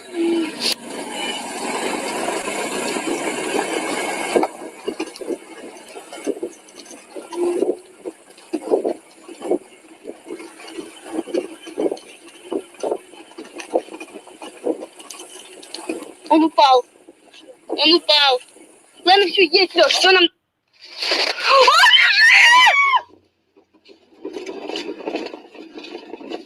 Все, домой нет? Да, домой! Hey, Bigfoot Tony here. So the There you go, man. What do you think about that? It's Pretty wild stuff, huh? it's low light. There's low light. Anyway, this guy does Either, a breakdown on it. I mean, for me, I it just wanted looks to show you the it's, footage. Sunset. So the sun is. What do you think? I know we always think of the obvious. I mean, it could always be a hoax, right? Maybe it's something real, though. I mean, that thing looked pretty big. That last bit of footage where you could actually make out its shoulders and its arms running, that thing looked big, whatever it was. I don't know. Fight erupts because military chaplain mentions Jesus. The chaplain corps for the U.S. military dates back to 1775. Wow. A year before the Illuminati. That's shortly after George Washington recognized that spiritual fortitude is just as important as physical strength. And he asked the Continental Congress to have chaplains in each regiment. But now those chaplains are under attack for even mentioning the name of the most important figure in their faith. The situation has been described by officials with First Liberty who are fighting on behalf of Commander Richard Smothers, a chaplain at Naval Station Newport in Rhode Island. He proposed teaching an optional 12-week course called Lead Like Jesus, which triggered officials with Military Religious Freedom Foundation. They demanded the base commander, Ian Johnson, investigate Smothers and anyone else who promoted the event with flyers or emails. Last time we checked, a military chaplain's primary function is to provide religious services and counseling, which inevitably means informing fellow service members of updates regarding faith-related seminars for which attendance is voluntary. However, it seems like the MRFF has invented a mythical version of the Constitution where chaplains are in violation of the law, doing their job. The report noted Washington's desire for chaplains for American soldiers and how chaplains ever since have served in every American war. Throughout American history, over 400 military chaplains have died in war, sacrificing their lives for their troops, many of them receiving recognition for their valor. First Liberty explained, encouraging troops through faith is a chaplain's job. How can a chaplain perform his duties if he can't even mention his religion's most important figure? The report explained that chaplains are endorsed by a particular church or organization, whether Christian, Jewish, or Muslim, and they agree to uphold those beliefs. If they don't, they lose their endorsement, the report said. That's why it's so absurd when chaplains are attacked for sharing certain aspects of their faith. Like a Christian chaplain giving a seminar about Jesus, it goes against their very job description. The organization already has fought this battle. It previously won cases involved U.S. Navy chaplain Wes Motter, who was accused of answering questions about his church's teachings on marriage. U.S. Army chaplain Scott Squires, who was accused of not conducting a marriage retreat for same-sex duos, and U.S. Army chaplain Joseph Lawhorn, who was accused of sharing his personal testimony during a suicide prevention class. Oh, how dare he? That's disgusting. Disgusting. You're trying to tell me we have a U.S. Army chaplain that shared his personal testimony during a suicide prevention class? Wow. Remove him immediately. Ban him. I'm kidding, folks, but this is ridiculous. We know what spirit's behind all this. The Institute said the all-out war on religious expression isn't just limited to the military. People of faith in the public square are coming under fire on a regular basis. Not long ago, activists called for the U.S. Inspector General to investigate Secretary of State Mike Pompeo because he mentioned how his Christian faith informed his leadership style. How dare he? You're trying to tell you're trying to tell me that this guy says that he depends on his faith for the leadership he provides? Okay, really? It's 2020, people. Come on. All right? It's not like the Dark Ages. All right, let's see here. Oh, this one. All right. This video is not about this man being a cross-dresser. That's what he is.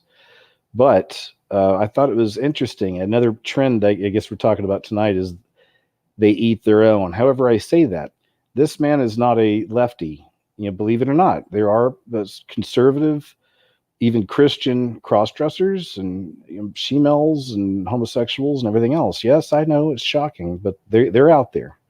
And this man seems to be one. He's big into Trump, everything else. The whole reason I was going to show is just, and this goes beyond even his sexuality. That had no thing. It's like, oh, I need to, or I shouldn't, or no.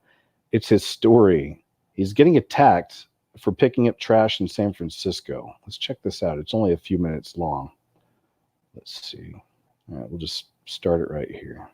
I'm a little nervous because this is San Francisco. Here we go. Hello, San Francisco!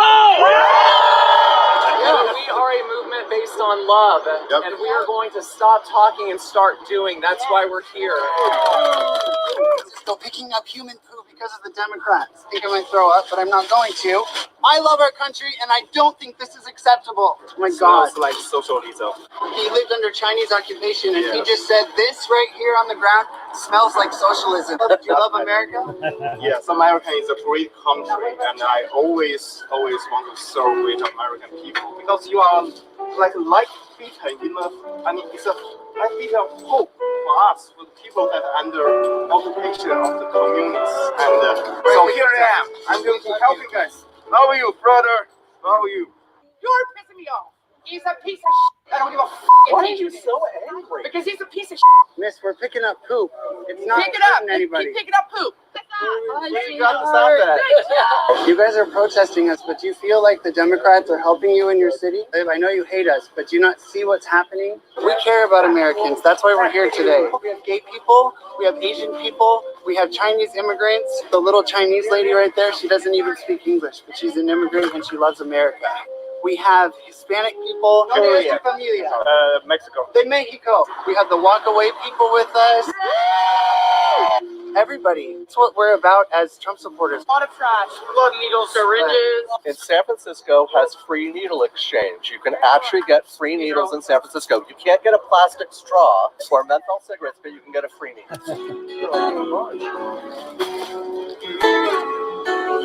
This is heartbreaking. This is not what America is supposed to be like.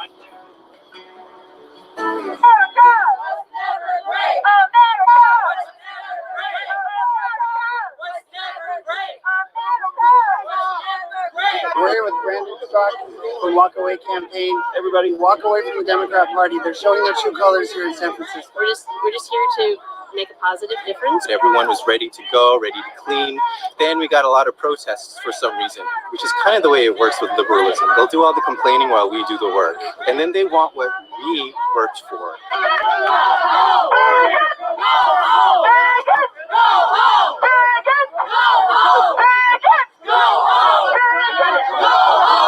Trump 2020! Trump 2020!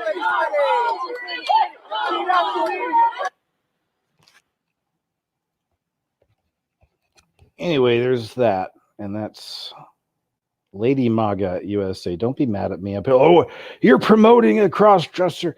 No, I know, but look, and I've talked about this stuff before. There's gay people in my family, and I've talked about this whole thing before. I don't believe in shutting anybody out. I mean, there's gay people can believe it or not, right? They can be conservatives or Christians or whatever. And I know, again, we're beyond that whole two-party thing, but it's just interesting how even a gay person, right, even though they're conservative, can be around these people, and even that doesn't work. Like that doesn't make them love them anymore.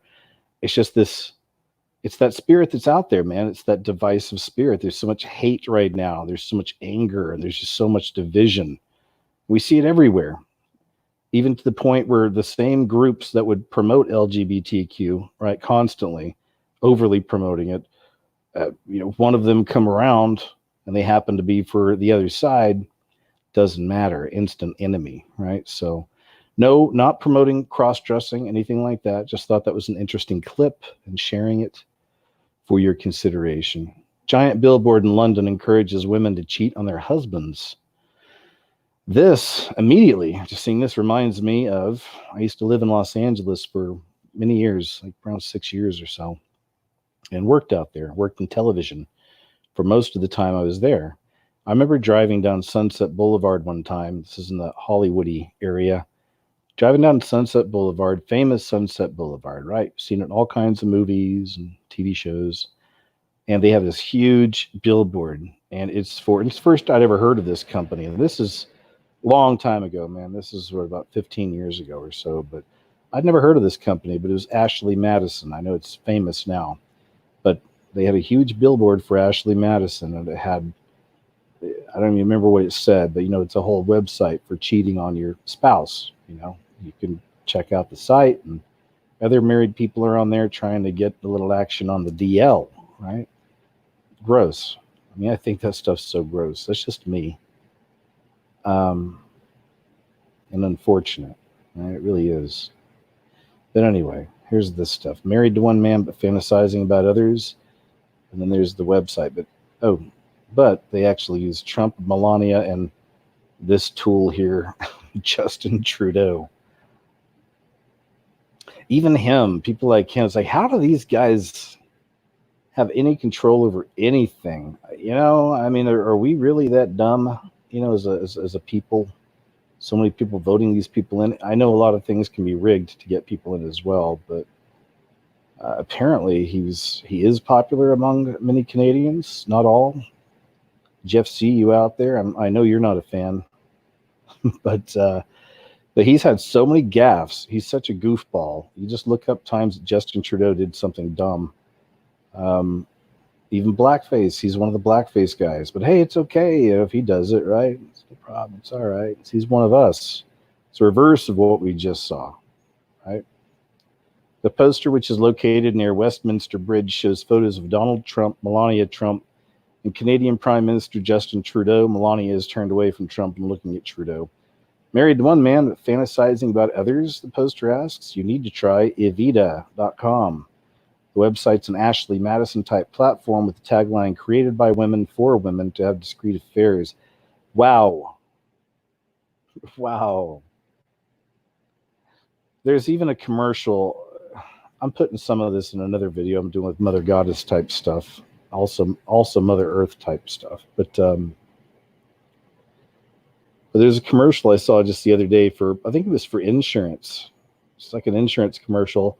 It's a young millennial couple, young guy, young girl, sitting there on screen talking about why it's good to have this kind of insurance. And the girl starts explaining that the reason she likes the insurance is because it can change month to month depending on your situation. And since she's, I can't remember how she put it, but how she basically said, since she's not going to be tied down by anybody, you never know how quick you could maybe get into another relationship or meet somebody else. This is the gist of it, not the exact wording. She's like, right, honey? And then the guy is like, what? But just that's more of that spirit, more of that thing, more of that kind of third wave feminism, more of like, women, the real revolution, right, is with your own body. So go out there and use it, and just be with as many people as you want and enjoy it like men do. That's the stereotype, of course, of all men. We're not all like that. The stereotype is that all men are cheaters. All men are doing this. They're constantly getting out there and getting laid and knocking them out one by one. So why can't we do it? We should do it too. And it's not good when men do that either, right? And that's not appropriate either. So it's just, anyway. There you have it. That's my story. This is really weird, man. This one is. Maybe it's a real paradise. Mother reunited with her dead 7-year-old daughter in virtual reality. Anytime I see things like this, or avatars, I always think of the spirits. I think of the demonic spirits, the disemboweled spirits of the fallen angels, right? We call them demons, are out there. They're always looking for a home, whether it be in a human, an object. There's cursed objects, an area. They could be in an area, right? We call them ghosts, things like this. But now we have these virtual avatars, and Satan's the prince of the air and the airwaves, right? And communications. And this is why the grid has been put in place for so long. Surveillance grid, the social credit system. Anyway, are there demons in the machine? Are there ghosts in the machine? I believe there are. Been some interesting things with Alexa and Echo and some of these things, right? Some even demonic type things coming out of these. One of them was telling someone to kill themselves a while back. So I believe it. And now we got this. I'm saying, I don't know if it's going to happen this way, but it seems like an opportunity for nefarious spirits to be in one of these machines. And I don't know. Are you with me on this? Hi, I'm your 7-year-old daughter. Virtual reality technology has enabled a grief-stricken mother to be reunited with her dead daughter in South Korea. Jang Lee Sung took part in the documentary I Met You, in which a production team used VR technology to stage the emotional encounter. A simulation featuring Jang's 7-year-old daughter, who died of a rare disease in 2016, was created by the team and set in a park special to the pair. The mother of four said, maybe it's a real paradise. I met Neon, who called me with a smile for a very short time, but it's a very happy time. I think I've had the dream I've always wanted.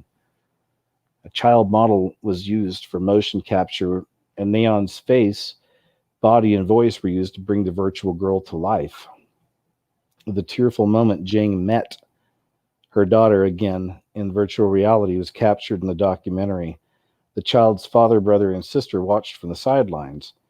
Jane could be seen wearing VR goggles and bursting into tears when her virtual daughter ran towards her in the simulation saying, "Where have you been, Mom?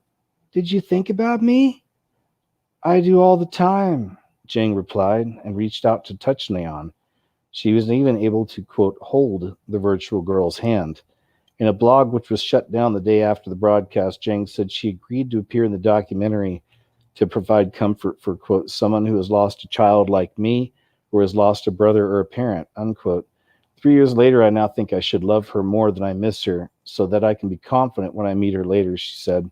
I hope many people will remember Neon after watching the show. The documentary aired on the 6th of February on South Korean television. I don't know. What do you think? I mean, I'm just, I'm not saying that this is all demons and monsters, okay? I'm shooting off the top of my head, shooting off the hip when I do these shows. It's just first thing that pops in my head. But if there were some positive applications to this, there has to be some kind of positive application somewhere. I just don't know if this is it. But it seems like there could be obviously some positive applications to virtual reality. I mean, I believe we know the end game is bad for humanity. But in between, there has to be positive things that happen with it to get more people into it. Right? That's the way these things work. So perhaps there could be something to be gained from this. I don't know, but I ain't going to be trying it anytime soon. I wouldn't want to go in a virtual reality machine and see any dead relatives or people that I cared a lot about in virtual reality. That's just me. But then again, I don't have kids either. I've never experienced that love. I know that's a love on a whole other level. I've seen it completely change friends of mine I grew up with. 180 in the best directions, all of them. Always turned them even better, it seems. So I know that's a powerful love to have. Biological male invited to U.S. Olympic track and field trials to compete against American women. What could go wrong? Sup, brah? Hi, lady. This is beyond embarrassing for our country and beyond unfair for a lot of young women. A man has been invited to run against women and qualify to represent America in the Olympic Games. Guys, this is honk, honk, honk, honk. This is clown world, man. Really.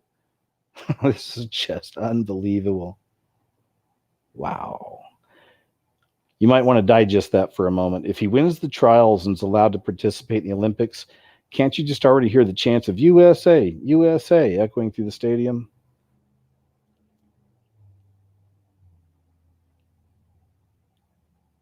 Megan Youngren, a biologically male marathon runner who identifies as a transgender woman, is set to compete in the USA Olympic trials February 29th.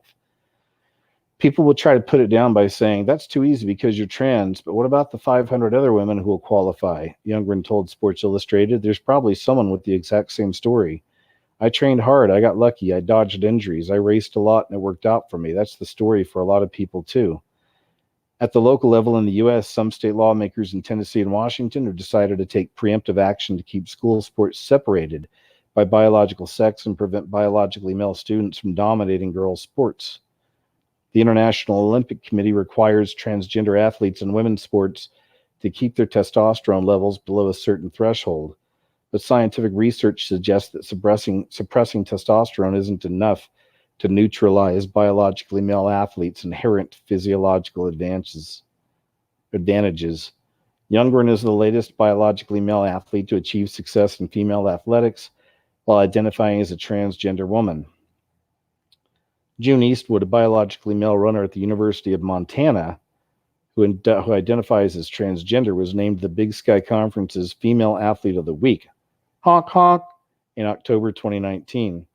Eastwood previously competed on the university's men's cross-country team. Franklin Pierce University runner CeCe Telfer won an NCAA DII women's track championship in May 2019. Honk honk. Like Eastwood, Telfer previously competed on the men's team. I'm beginning to see a trend here.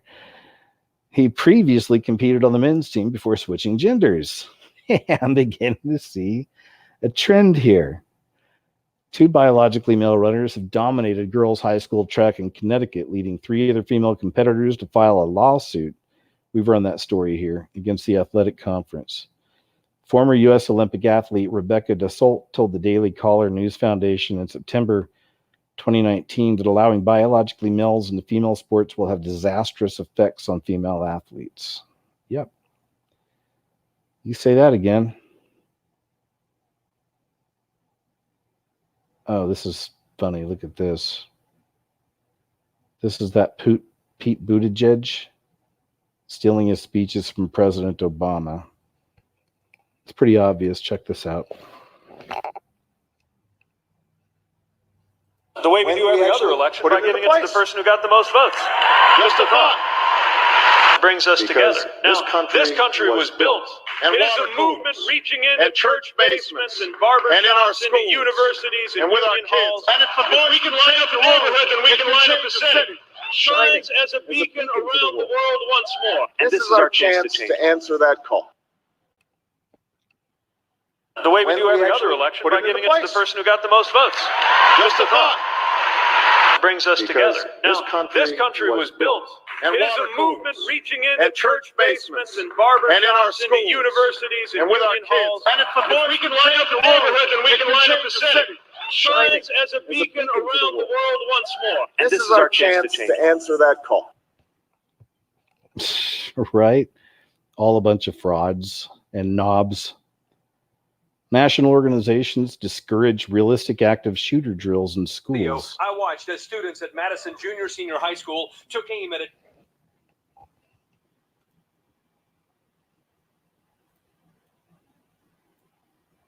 Exclusive video I watched as students at Madison Junior Senior High School took aim at a deputy posing as an intruder.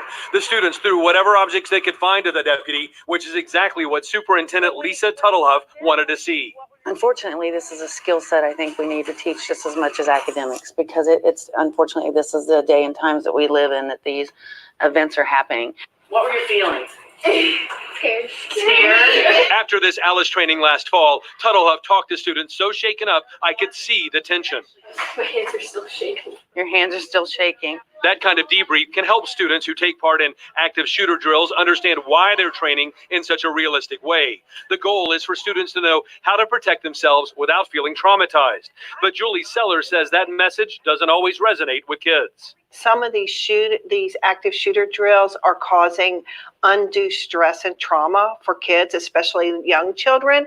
Sellers, the leader of Cincinnati Schools Teachers Union, says a recent drill in a CPS building caused panic because some instructors missed an announcement and thought it was real. Teachers were terrified. There were kids who were in the room who were holding scissors, ready to throw shoes, ready to throw books. With that in mind, Sellers is glad 2 national teachers unions and a gun safety group are now discouraging active shooter drills, or at least calling on districts to develop less intense training events.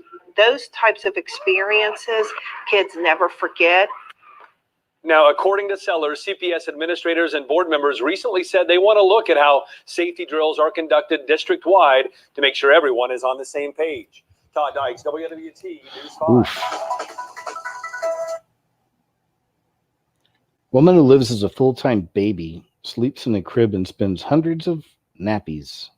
Sounds wonderful. A woman spends $230 a month on nappies to maintain her lifestyle as a full-time adult baby. Content creator Paige Miller from the East Coast, USA, begins every day by waking up in her crib. After her morning diaper change, gross. Really? Is somebody changing her diaper? This story concerns me.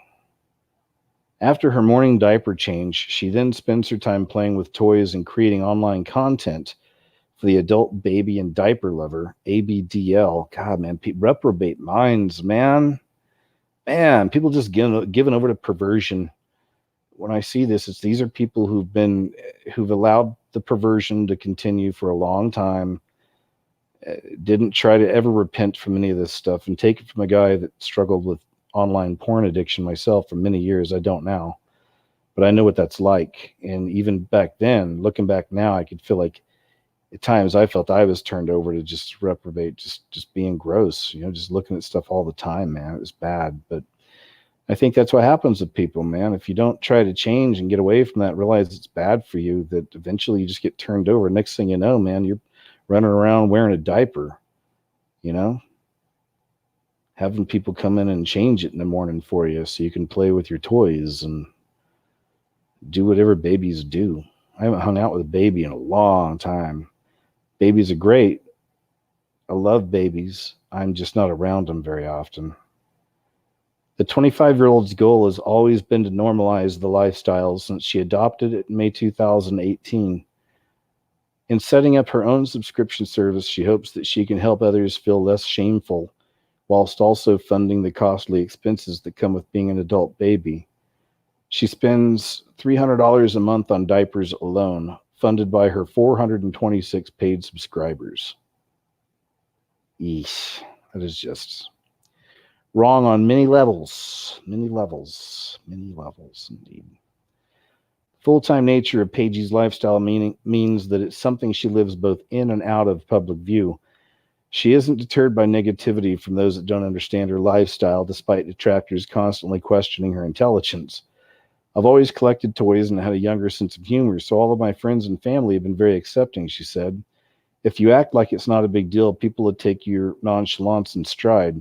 Once I became of legal age, I started searching the internet to see if there were other people like me, and there was a whole community. Okay, right. Obviously, it's supposed to be sexy. That's what the whole appeal is, I guess, for these men. One of the most prominent feelings people have is shame. And that's gross, isn't it? Just, trying to mix the sexy with the kid. And another part of that whole Baphomet system that's manifesting around us. That's the way I see it. The perversion of the children. It's like that statue the Satanic Temple created. They've been trying to put up all around America. They haven't been successful. They've got it up in a couple places, I think. But, right, it's the Baphomet. It's transgender goat god, representation of Lucifer, right? So, many names, right? Devil goes by many names, but Baphomet with the little boy and little girl next to it. Right? So it's back to the perversion of the children. That's what it's like. Childhood's End. That book was turned into a short series on some channel a few years back about alien visitors coming, and at the end we realize it's actually the Satan and his demons. And even that one, he's remembered coming out of the ship, showing himself as the devil, holding hands with a little boy on one side and a little girl on the other, because that's one, I see it in a very basic way too, a lot of times. Like, that's another way for the devil to do a big F-U to our Heavenly Father. I'm going to destroy your most innocent. Right? I'm going to pervert your most innocent. I'm going to destroy your most innocent. It's nefarious. It really is. Anyway, I think I've read enough about this baby. How about you? This is classic.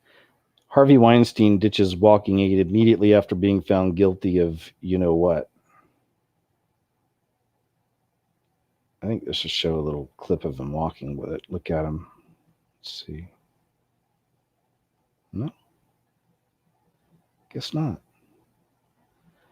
Harvey Weinstein has now ditched the infamous walker after being found guilty of sexual assault. The disgraced movie mogul had been pictured. Here it is. Look at this. Oh, look how. Of course, they're carrying it for him. He's going to grab it. He needs it, guys. This is feeble old man. He couldn't have hurt anybody. Come on, guys. Feeble old Harvey Weinstein. Guys should feel sorry for him, man. It's unbelievable the things you guys have said about this poor, crippled old man. Then after the case, there he is again, poor, crippled old Harvey Weinstein. You guys have been so mean, so cruel towards him, and shame on you. This is an old, frail man. Meanwhile, following his guilty verdict, an assistant was seen taking the stroller away. Yeah, of course. Yeah, you'll have no need for that anymore, Harvey. Anyway. It's just kind of a weird crime situation here. Border protection officer kills wife and 2 kids after family trip to Disney's Animal Kingdom. The U.S. Customs and Border Protection officer shot and killed his wife and their 2 sons just days after a gushing post on his Facebook page about their recent trip to Disney's Animal Kingdom. The Orange County Sheriff's Office on Friday said 39-year-old, 39, man, young people, 38, right? Just middle of their lives, close to the middle of their lives, got a family. 39-year-old officer Ezequiel Almodovar gunned down his 38-year-old wife and their 2 kids. The only survivor in the deadly shooting was the family Shih Tzu, Fluffy. Thanks, we really needed to know that. Nice investigative reporting there. Surprised you didn't put a picture of the dog up. The bodies were found during a wellness check on Thursday around 3 p.m., Sheriff John Mina said during a news conference. Concerned relatives said they hadn't seen the family in over a week, and his fellow agents reported that he had failed to show up for work. But here's where, I guess, what I was interested in. Just days ahead of the attack, Almodovar, I guess I'm saying that right, posted on what appears to be his Facebook page about a recent trip to Disney's Animal Kingdom. He said, family time, we needed this. No school, no work, no adult BS. Just family time and enjoying life through the eyes of the kids. Love you, baby, he wrote. The U.S. Customs and Border officer, who was recently transferred to a new post in Jacksonville, also wrote a passionate tribute to his wife on Valentine's Day. Happy Valentine's Day to my forever Valentine. Today is a day of love, but there's not enough days for me to show you how much I love you and how much you mean to me today and every day. You've always been there for me, and I hope I can continue to show you the love you deserve. Wow, what long after? Just wonder what happens with these cases. What happens? Why? That's so horrible. It's the worst thing that could ever happen. And is this a real, could this be a professional hit? I don't know. I wonder could it be? Or did this guy just go nuts? Was it, I don't know. How could you do that? Prime of your life, got a wife, couple of kids, money, you're able to go on vacation, and just something snaps? I'm not sure. Here's a short little UFO. This is pretty cool looking. We'll check this out.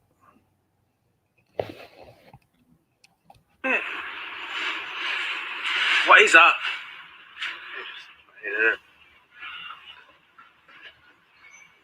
Hey, blimp. What? I've never seen that. That's not playing now. You got it. What is that?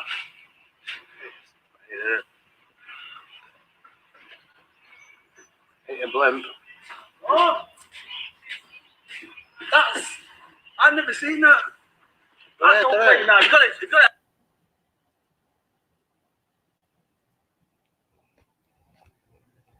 Oh boy, here's one for the flat earthers. Have you guys heard about this one? This is Mad Mike. Remember Mad Mike Hughes? This is the guy that was shot a rocket he made over a year ago. He's wanting to prove that the earth is flat. Well, sadly, he's passed on now. Following the tragic death of Mad Mike Hughes, we revisit the real reasons why he launched himself into the air aboard his homemade steam rocket, knowing how risky the stunt was.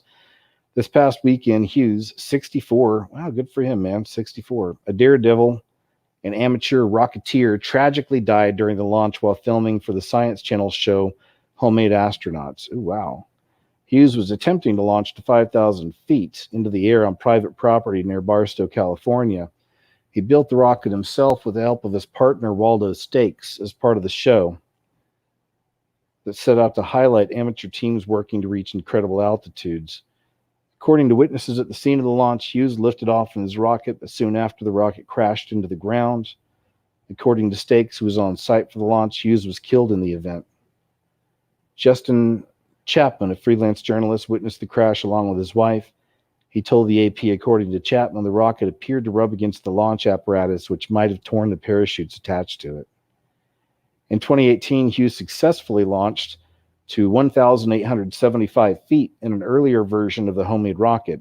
But while that launch was a success, he told Space.com in a 2019 interview that he landed pretty hard in the Mojave Desert, and this hard landing even caused him to get a compressed vertebrae. Wow.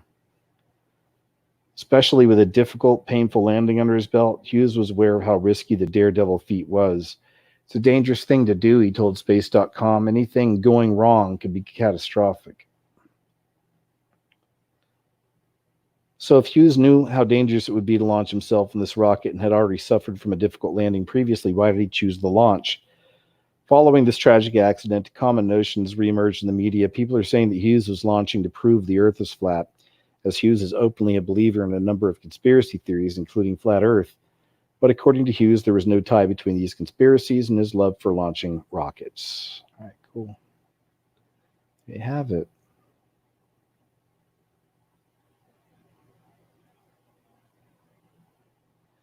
Check this out. This is a really good compilation of the locust plague that's taking place. I put some of these clips in my most recent video, but I mean, it's like 10 minutes long. We're not going to watch all of it. I don't want to play some of this stuff for you because it's just incredible footage. This is from Saudi Arabia and Kuwait. And this is just from like 4 or 5 days ago. They recorded this. So check some of this stuff out here. Plus, I'm going to take a short break while we're watching this and give me something to drink. I'll be right back, guys.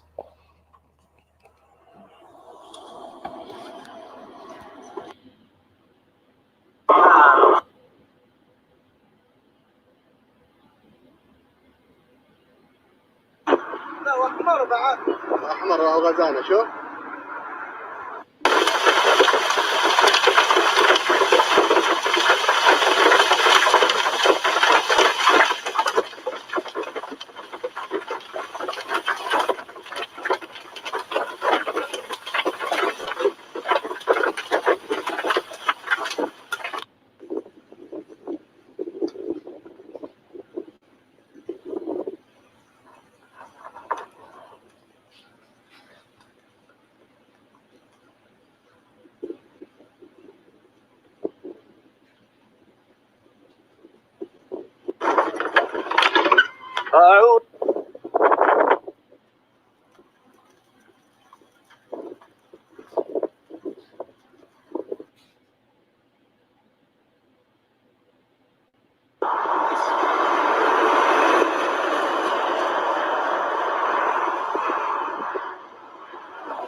الجراد غزا الدنيا سكروا الشبابيك الدمام من عند صراف شو اسمه ذا دور الصدف سكر شبابيككم جراد جراد جراد شوف الجراد ايش قد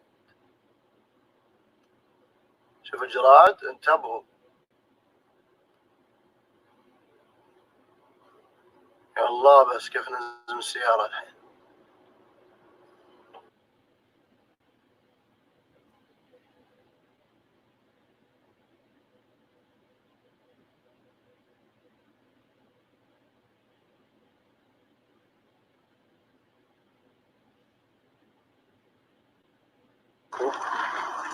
سبحان الله شوفون وزاعد شوف عندك 6 لحظة لو تشوف انت اي تو شوف فعاليات مع الجراد شوف شوف شوف شوف شوف شوف شوف يلا نصدم لا لا لا لا لا لا لا علي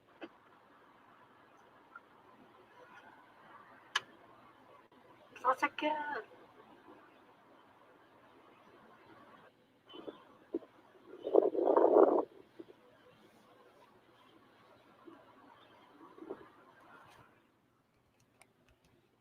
There you go. All right, we'll move on. I want to show you some of this. It's pretty crazy, huh?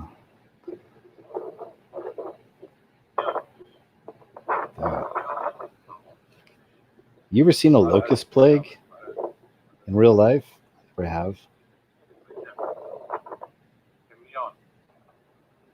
But this one's, there are billions of locusts. This is like the biggest that I've ever seen in the news. And I've seen, I've reported on other ones in the past on the show, but this is the biggest and it's moving.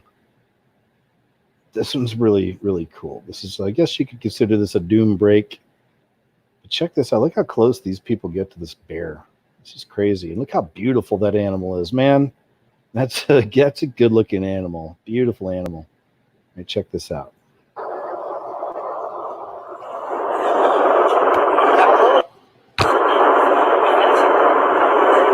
we might want to give them room. Let them go around.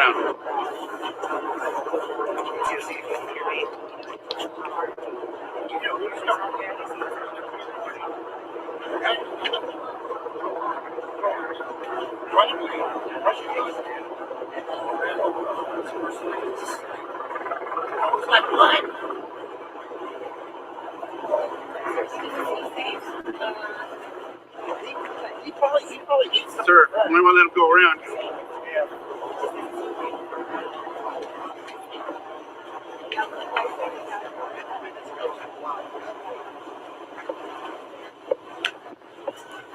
Very close.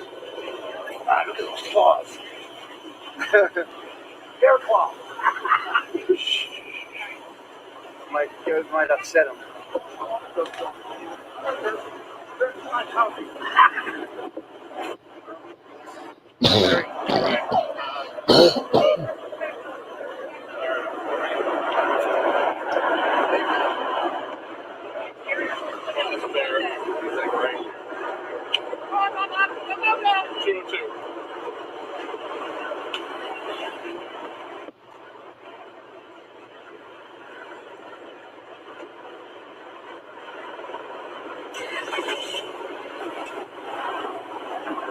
Running in your car if I have to.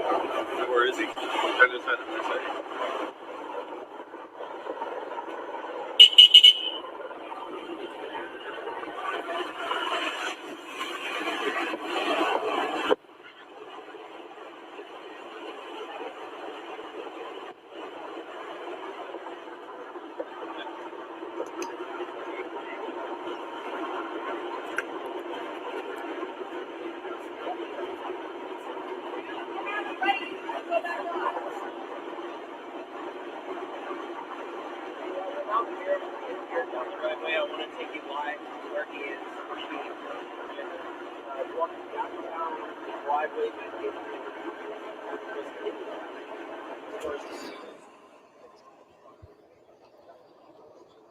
It's massive, huh? It's crazy. I mean, they're right next to that thing, just taking its picture, filming it. Here he goes. Wow, it's huge.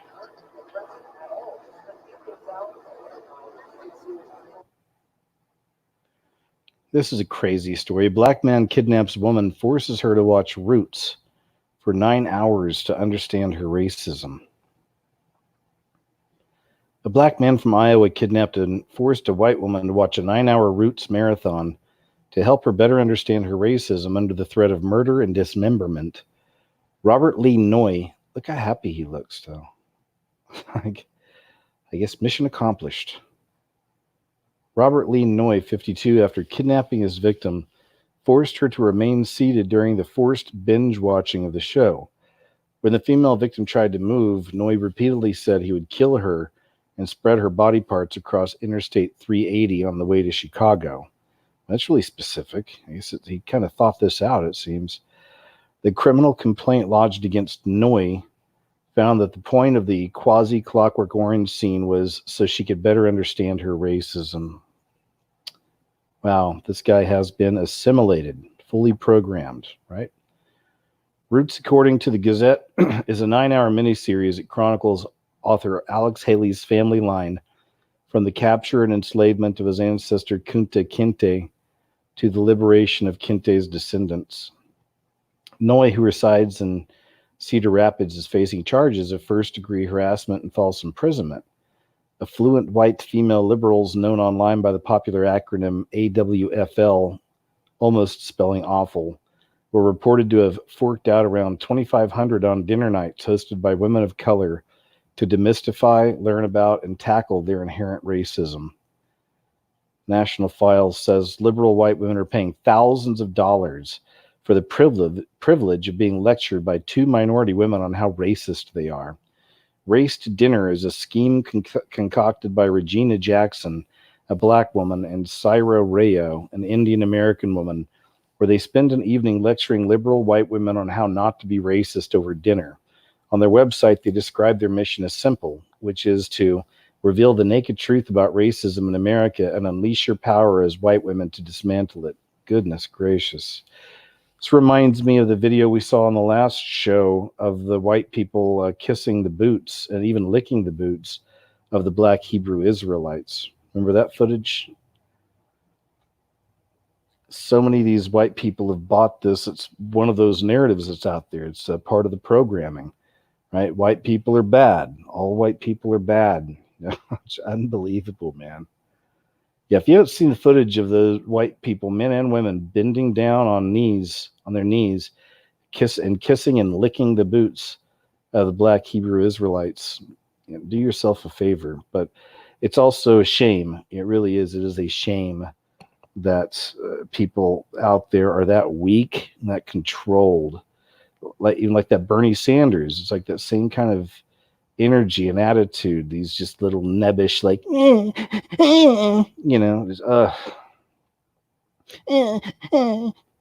woman spends $20,000 covering entire body and face with tattoos, including her eyeballs.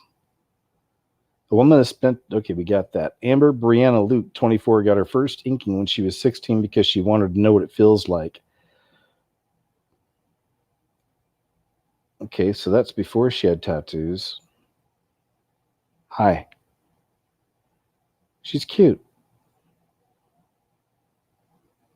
And now this is after the tattoos. Ah! What the? Whoa. I seriously wonder, I always do when I see people doing this, it's usually the men.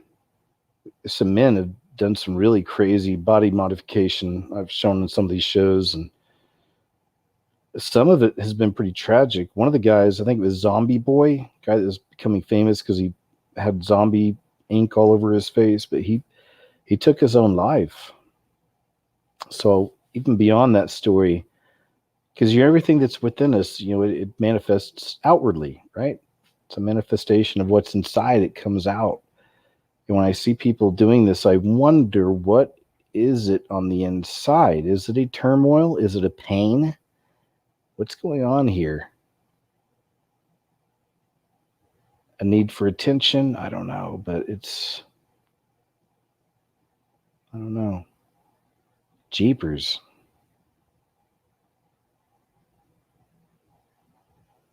Eek! There it is. Oh, wow. I need to show this to Jonathan. Look at this. This reminds me of his work here. She's got the locust. You get the female demon tattooed over the, you know what I mean? Over her womp womp. And she's got the locust. Wow. All right, I'm going to save that and send that to him just because he covers a lot of stuff like that symbolism specifically. Here's the rest.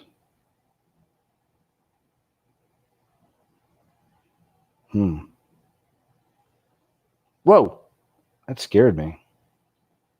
See that body modification, the slit tongue too. Anyway. You can now ask to keep the tattoos and skin of a loved one when they die.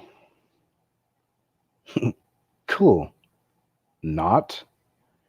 Does anybody ever say not anymore? I don't think so. Do you guys remember, some of you folks around my age, right? Around Gen Xers, remember not? You'd say something and it'd be not. Do you like her? Yeah, I like her. Not. Right? That was a thing. I don't think people say that anymore. It's one of those words that come in and they hit a peak culturally and then they just kind of, they go away, it's, or whatever that is. It's kind of a cultural thing. There's also the famous "That's What She Said." Remember, that was, of course, made famous by The Office. But for like 5 years, everywhere you worked, even in your own families, there was always that one guy or one girl that was always saying, "That's what she said." And usually at moments that didn't really mean anything, right? That's when I would say it, when it doesn't mean anything. Like there's no pun intended. I don't say it anymore. Like someone might say, "Pass the salt." And I'd be like, "That's what she said." I don't do it anymore, but that's how I would use it. It's context I used it in. And then there's, of course, something that may sound kind of sexual. Then you would say, like, "Oh yeah, I could take 10 of those." That's what she said. Anyway, I'm going to stop now. I think we get it. More importantly, let me ask you a question. Would you keep the tattoos and skin of a loved one after they died? Let's read the article. Tattoos can be very meaningful and hold a lot of sentimental value to both the owner and their loved ones. Over the course of a lifetime, some people can spend thousands inking their bodies, and one mortician is now offering a controversial service to turn tattoos into fine art. Michael Sherwood from Cleveland gives grieving families the option after a death of keeping the tattooed skin as parchment-like artwork that can hang in their homes in remembrance. I don't know what I think about that. It all started a few years ago. I just flayed human flesh. I don't know. Hanging in your home. I don't even think my parents have tattoos, so that wouldn't be a thing. I wouldn't want to keep those around. Any other family members? One of my family members has a dolphin tattooed on her ankle. Where would I keep that? It's too small to put on a wall. Maybe I could make a keychain. I don't know. It all started a few years ago when Michael and his son Kyle were having a few drinks with their friends, and they got on the topic of how much tattoos mean to people. Being the go-to guys for death-related questions, one of Michael's friends told him he would like his tattoo preserved when he passes. The dad and son team laughed it off at first, but when their friend pushed his idea, they began to give it real consideration. With the art and tattoos and how much they mean to people, why not keep them after they die, said Kyle. People put ashes in urns on mantles and visit stones with their loved ones' names on them. Why not keep their tattoos as a memorial? From bar banter chat over a beer, the Save My Ink Forever service was born. Kyle explained the lengthy process takes 3 to 4 months and is started within 72 hours of the person's death, with the tattoo being excised at the funeral home. They say the process doesn't interfere with traditional viewing or cremation and is done with the usual standard of dignity and respect, although they draw the line at preserving face and genital tattoos. Oof, that's right. People get tattoos on their wieners, and women in that general area. But wow, no thanks. Gosh, was it one of these shows that we had a story on here? This is from a long time ago. It's gross, I know, but it's just sometimes these things, they come around. It was a lady that was getting a tattoo on her bunghole, like actually on the bunghole. Yeah, it was very classy. I like to keep these shows classy, top notch. This is like a caviar. This kind of shows I like to keep them super classy. I don't even know if that was on one of these shows, but I remember that clip from a long time ago. It may even, I don't know. Doesn't matter. Don't bother looking it up. I can only imagine what you're going to see if you try to look that up now. But I just remember seeing that, and the reason, and they blurred, let me explain, please. They blurred out the stuff. Like there was no sexuality to it. This was like a documentary, a mini documentary on tattoos or whatever, and this lady just happened to be in there and doing this, and this was a big deal, I guess, for the documentary. But they blurred the stuff out, right? It wasn't sexual. And they show you the tattoo near the end, blurring out the bung, which is a nice move. Thanks, guys. We appreciate that.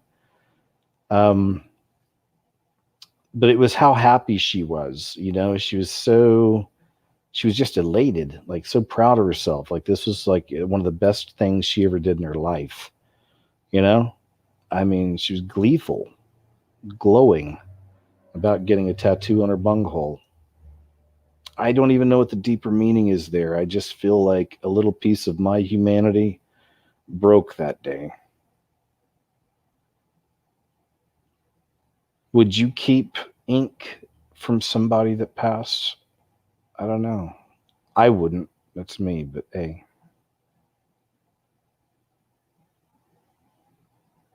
Skint. There's that word again. It's a cool word to say. I've said it before. Skint. I don't know what it means, though. Skint student ditches degree. You guys told me last time I asked, but that's been several months ago. We had a story that had skint. Skint student. Sounds like an insult to me. Hey, man, what do you think about the new student? Dude, she's stint or skint. She's skint. I'm not even going to deal with her. You think so? Yeah, man, she's skint on a whole new level. It's like the most skint person I've ever met. Skint student ditches degree and job to make $30,000 a month selling nudes.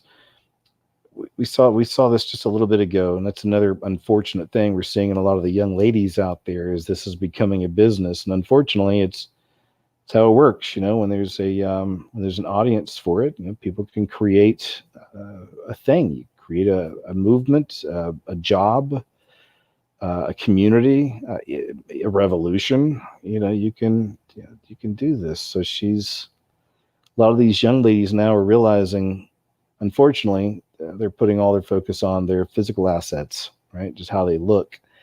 And but like I said, that the audience is out there for it, so they're realizing they can make a lot of money just by putting themselves out there. You know, just from their comfort of their own homes. Even they can just show body parts off and do whatever they want to. And if you'll pay a little bit a month to watch, then there you have it, right? So this girl, Kaya Corbridge, 23. Quit Leeds Beckett University to concentrate on her OnlyFans account. I've never even heard of that until this story. OnlyFans account, which made her $255,000 in its first year, far more than what she was making at her old job at McDonald's. That's her. Of course, very pretty, right? A global jet setter has revealed how she went from being a skint student to earning over $30,000 a month virtually overnight. Kaya Corbridge quit her degree in international relations to sell nude pictures and saucy videos of herself online. So there you have it. So they're prostituting yourself. I mean, again, we see this. Our whole culture is crashing and has been, but it seems to be accelerated this last 5 to 10 years. And this is an industry. You know, it's and I wouldn't suggest it. I hope young ladies would have more self-respect. But this is an industry a lot of people are getting into. A lot of these youngins are able to get into now. They're selling themselves out in that sense. They're prostituting themselves, right? They're being seductresses. It's like Metropolis. I called it the first Illuminati movie because it mixed science and their Satanism. And it created a whore of Babylon, right? Also a Jezebel spirit. And it was a mix of machine and demonic spirit, right? You've seen Metropolis. And it was used to seduce men. And that's what it did. Anyway, raking in 12 times the average annual UK salary of $30,420. At just 23, Singleton Kaya owns her house in Lancashire outright and holidays in far-flung destinations such as Bali, Barcelona, and Australia. So we see where this story is going. We see what the message is, right? If you you can sell your nude pictures, ladies, and saucy videos of yourself, and you too can have an amazing jet-setting lifestyle. So I think we get it. You know, we understand that this is the stuff this culture pushes. There's a bunch more pictures over here, and it's all just, of course, overly sexualized type stuff. No point in seeing it, right? You can go look her up if you want. Come on, KJ, show us. It's like, it doesn't matter. Doesn't matter. Just another young lady, unfortunately, selling herself out. This deadly TikTok challenge has teens passing out for likes. More of these dumb challenges. The latest iteration of the choking game is making its presence known on TikTok, and doctors are warning people not to take part in the challenge. Currently, the fatal trend is making its rounds under the Pass Out Challenge moniker. Children and teens are filming themselves using temporary asphyxia to get high, a practice that Time reports dates back as far as the 1930s. The method of using temporary asphyxia to experience a sensation of euphoria has had many names in its time: Space Monkey, Flatliner, Choking Game, and most recently Pass Out Challenge. The Mirror reports the Irish doctor Nick Flynn previously warned teens against participating in the challenge when it made the rounds in 2014 on Snapchat. It's also a perverted sex,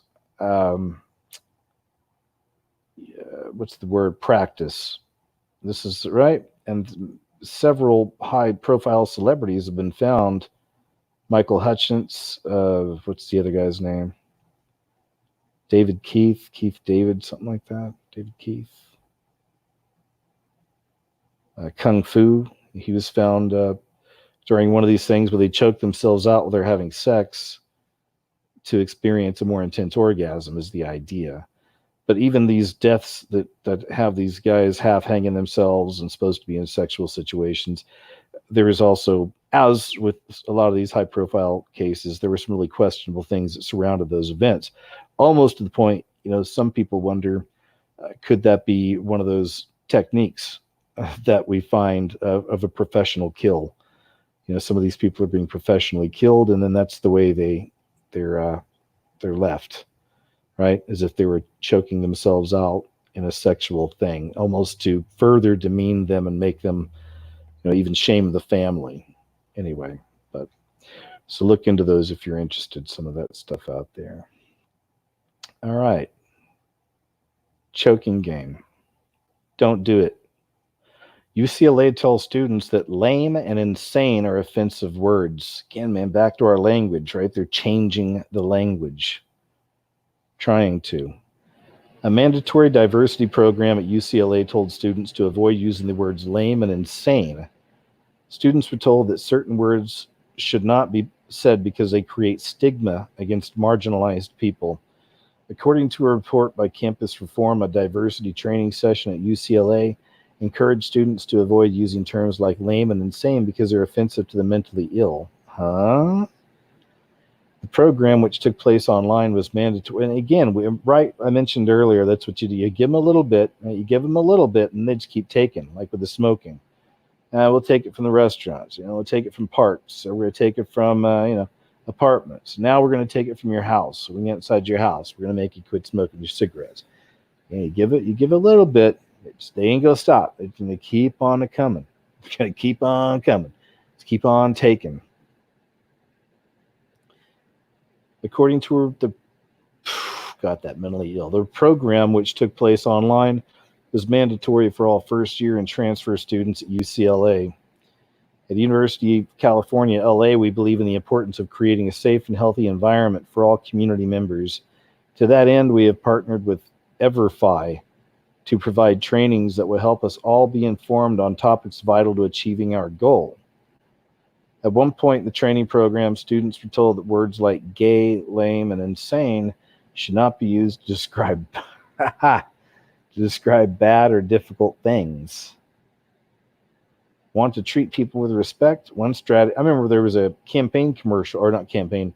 There was it was some kind of a campaign against hate speech, and they were commercials, and they had like B or C rated kind of actresses in these things. Do you remember that? But there would be scenarios where somebody would say something was gay, and it just wasn't cool, and then they would get chastised, and they would be taught a lesson on this commercial, of course, just in a matter of seconds. But quickly they would be stopped, and then chastise, and then give them a lesson, and they look like the idiot, the bad person. I remember those for a while. It was all over just saying, "Oh, that's gay, man. Come on, quit it." There was a way, like we were saying earlier, the way words come and go, phrases come and go. That was one too. That's gay. You serious, man? That's gay. All right? Stop being gay. You're being gay. And it didn't even necessarily mean homosexual. It was used so much like that. It was just like, you're being a nerd. You're being a dork. I know gay people listening don't like to hear this right now, I imagine, but that's the way it was used. But it looks like, never fear, it looks like soon we're all going to have to fall in line, lockstep here, and start speaking the quote right way, the appropriate ways. You got to watch what we say, guys. Got to be careful. It might hurt someone's feelings, and we do not want to hurt anybody's feelings. This is very, very important. Oh my goodness. Elizabeth Warren wants a national law to allow killing babies and abortions up to birth. Well, she is just a terrible representative of Oklahoma. I'll say that first. Even lying about her Indian heritage. That was unfortunate. But she's a kook for sure, and a loon, and a total shyster. She's just going all out for anything. Anything cuckoo crazy left as far as it goes, that's what she's been supporting. She's just trying to find a base. That's what she's been trying to build her base on, is the most far left extreme stuff you can imagine. And now she's pushing this stuff. But she's not the only one. There's many on the new American far left, and this is all becoming very normal, right, for that side, it seems.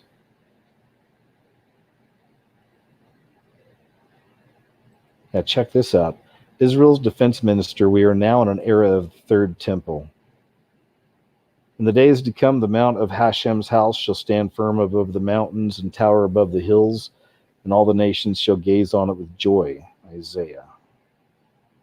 Israel's defense minister and head of the New Right Party, Naftali Bennett, spoke to Yeshiva in northern Israel on Wednesday, criticizing a political rival who Bennett claims doesn't treat Israel's state institutions as playing an integral role in the redemption process.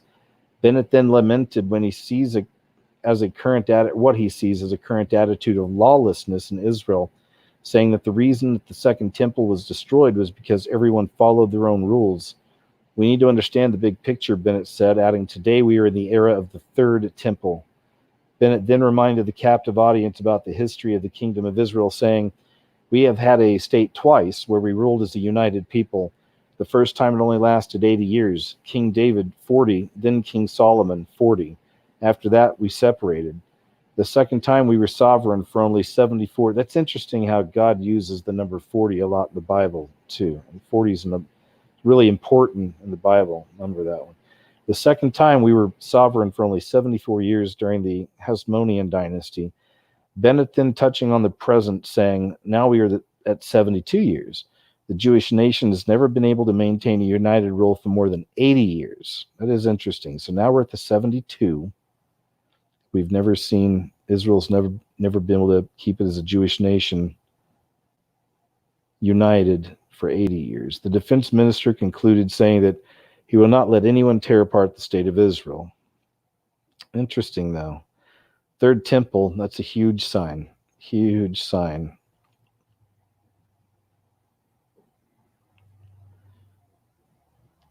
This is more Elizabeth Warren, just more a headline. But now she's urging Arizona to reject cruel bill banning males from competing in female sports. As I said, I can't even take her seriously, So she's one of these that just keeps jumping on anything, just trying to find a base, and seems like she's trying to pick from the LGBTQ there. Let's see here. Maybe we can bring this up to the top. Transgender female from playing on a girls' sports team.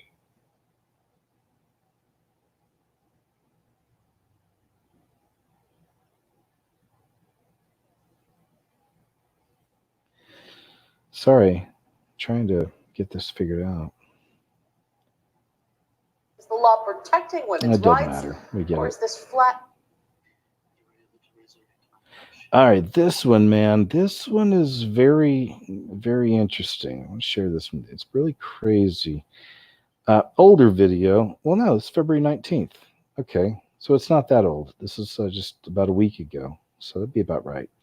But check this out, though, man. This is really interesting. I don't know when this video that you're about to watch was uploaded because this is a compilation. This is one of those cringe compilation videos. I love these things. It's put all these crazy clips in because everyone's got a phone now, right? So all these crazy clips that are recorded all around the world of people freaking out or doing weird stuff. So these are always fun. But this one right here is really interesting. Listen to what this person says. It's actually really comical too.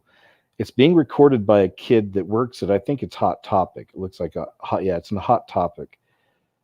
So it's like a gothic type, for the kids type thing, store. Anyway, some of you know what Hot Topic is. Listen to the kid recording it though. He's you can tell this kid's just, okay, sure. He's just totally with whatever. But listen to how serious the guy that's the customer is. Listen to what he's saying. I had this pegged as either one of those D&D type kids. Now, I was a Magic the Gathering kid. This is many years ago, okay? But I used to play in comic shops, like in the back rooms. Then it led to playing tournaments. I played Magic the Gathering for years and years and years. It was a long time ago. Loved Magic the Gathering. It was an incredible game, I thought. So I was in a lot of these, I love subcultures, these weird little, so I was in that comic book culture, backroom comic culture with people playing D&D on one end, and a lot of Magic the Gathering, and there was Warhammer, people creating all their little pieces and painting them, and had all these tables set up with all their little worlds built. I mean, it was all kind of interesting and cool, man. What can I say? I'm a bit of a geek myself and a nerd in that respect. So listening to this guy you're about to hear, I was thinking maybe it's one of these guys that's just like super deep into all that mystical D&D, this and that, reading the books on the stuff too. It sounds like that. Or, is this, could this be, now this, I doubt this is it, but I even thought, almost laughing, like, could this be an actual demonic spirit speaking through this kid and just dropping some weird truth bombs? You know how I think. I'm not telling you that's what it is. This is just how my imagination runs. So, enough about me. Enough about Magic the Gathering and me playing in tournaments. I really loved that game when I played it, though, I got to say. But it's, all, of course, filled with the symbolism and demons and monsters and whatever. So calm down. Check this out. It's healed. And it's time for me to go home. Oh my god. And they even told me they were able to resurrect my flesh. It's healed. And it's time for me to go home. Oh my god. And they even told me my scales are turning gold as my father's were. My father was a piece of creation itself. He was the protector of God himself. Well, that's good then. That's the thing, people's damn power. It's not evil, it is how you choose to use it. Oh yeah, most definitely. That's pretty much like how everything is. But the dictation of true power is lost to this world. I'm returning home, but I'm going to come back. But I'm going to make it that no human is permitted to use power without sanction. Good. You must give your soul to me. Oh my god. I am the sovereign of power, and I'm going to become what my father was before my birth. The eternal dragon guardian of time. Oh wow. My father gave up much of his power when I was born, because his mate was Hecate, mother of angels. I was the only true born, my brethren. Oh my goodness. I am not a fallen, I am a lost. I fell to earth for my own folly, not following that bastard. Wow. Honestly, look into my eyes. Do I seem mad to you? Not really. Most humans denounce anything that is outside their realm of understanding. But that is my dictation. I do not demand your soul as payment. Only true. That's one of my favorite parts. Do I seem mad to you? Not really. Born, my brethren. Oh my goodness. I am not a fallen, I am a lost. I fell to earth for my own folly, not following that bastard. Wow. Honestly, look into my eyes. Do I seem mad to you? Not really. Most humans denounce anything that is outside their realm of understanding. But that is my dictation. I do not demand your soul as payment. It is more so protection, that if you abuse your power, then your soul is going to be bound. You keep your soul within your flesh, but your soul will be bound never to touch power again. That is the dictation of the blood contract. I give you my blood, you give me a piece of your soul. Oh my dictation, goodness. you do not lose your soul. I am not the Father. I have no rights to your soul. But I do have rights to claim how you use my power. And that is the only reason I bind your soul like that. Oh yeah, for real. Like that makes sense. Then That's my your soul is going. That's my other favorite part is, oh yeah, like makes sense. But I mean, really listen to what this guy has been saying. It's pretty intense, right? Check this out. To be bound. You keep your soul within your flesh, but your soul will be bound never to touch power again. That is the dictation of the blood contract. I give you my blood, you give me a piece of your soul. Oh my dictation, goodness. you do not lose your soul. I am not the Father. I have no rights to your soul. But I do have rights to claim how you use my power. And that is the only reason I bind your soul like that. Oh yeah, for real. Like that makes sense. Poor kid. A simp. Sounds like a simp. Oh yeah, for sure. Like makes sense. All right, I'll give you my soul. Whatever. Oh man, this one's great. This is another bit of a doom break. I just stumbled on this one this week, and I thought it was something else. I had never seen this video. Comedian raises $200,000 to send bullied 9-year-old with dwarfism to Disneyland after he appeared in a heartbreaking video. This little boy, a bunch of people got behind him on this, but let me show you something here. Okay, this is it. Oh my gosh, man. I mean, check this out, man. Check this out. Listen to this little guy. Let me read a little bit first, and we'll watch the video.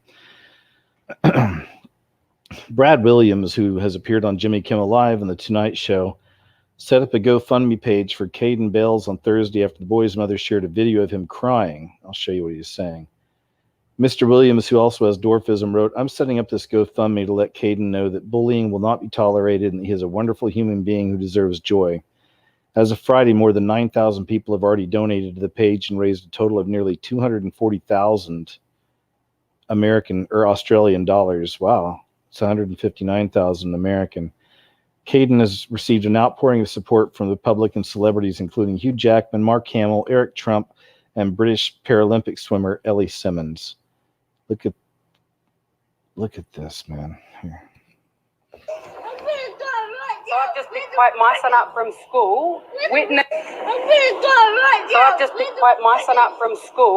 Witnessed a bullying episode. Rang the principal, and I want people to know, parents, educators, teachers, this is the effects that bullying has. This is what bullying does. So can you please educate your children, your families, your friends? Because all it takes is for one more instant, and you wonder why kids are killing themselves. Give me it right now. It's one of those things that I go on. I'm gonna die right So now. I've just picked my son up from school, witnessed a bullying episode, rang the principal, and I want people to know, parents, educators, teachers, this is the effects that bullying has. I'm gonna do it too. This is what bullying does. So can you please educate your children, your families, your friends? Because all it takes is for one more instant, and you wonder why kids are killing themselves. Give me it right now. I mean, that is just, isn't that heartbreaking? That is heartbreaking, man. That poor little guy.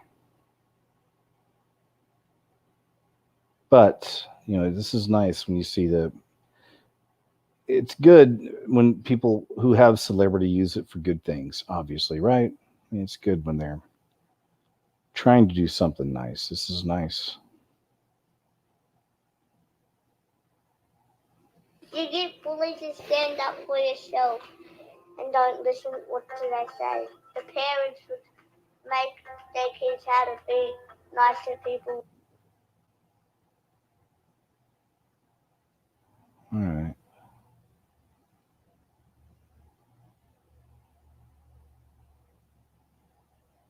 Aw. There you go. Jeffrey Dean Morgan. You know, that just reminds me. I'm going to shoot off on a tangent here for a second. Any Walking Dead, I can't even call them fans anymore. Any Walking Dead watchers out there who've been watching the show, I can't even care anymore. I mean, and I was, again, I've had people write me in the comments, hey, you're being an idiot. I can't believe KJ, with everything you're watching TV shows. And again, I don't even answer that anymore, but, because you get it so often. But it's like, yeah, we see things through different eyes now. We're awake. And, I went to film school. I'm a writer. So even as a kid, I wanted to be a sci-fi horror director. And I wanted to be like the next John Carpenter or maybe David Cronenberg, if you know those kind of people. So it's going to be some hardcore horror sci-fi stuff. And that's the kind of stuff I wrote for years, so that's where that kind of thing comes from. So yeah, this show's all fine and I'll like, because I see the God in things, in talent. The devil has nothing good to offer anybody. So the devil doesn't give these people their talent. When I see people who are great actors and I see great writing and I see great effects and I'm like, these are God-given gifts and talents. I can appreciate these things. Even if the symbols are there and everything else, and I know what kind of message they're trying to program us with, that's the part so many people miss. And that's why this kind of work of unlocking symbols and whatnot is so important and always has been to me. And there's other people out there that do it too.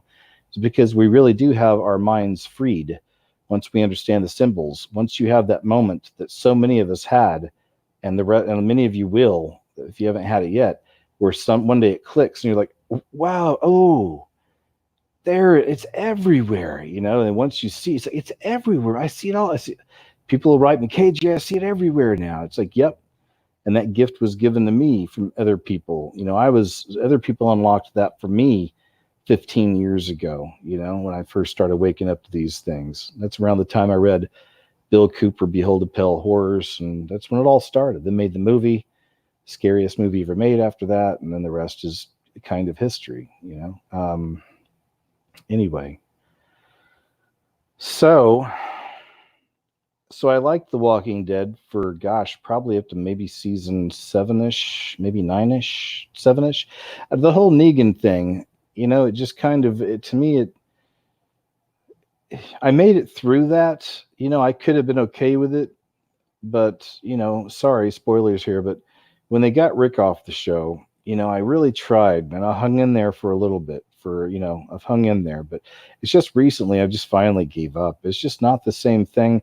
It's been ruined. It's also very woke, it's got a lot of that woke stuff in it, and it's just, I don't know, man. It lost its edge, lost its flavor. But the good news is they're making 3 movies, apparently 3 films, and it's all going to be the Rick Grimes story. What happened when he was removed from there, right?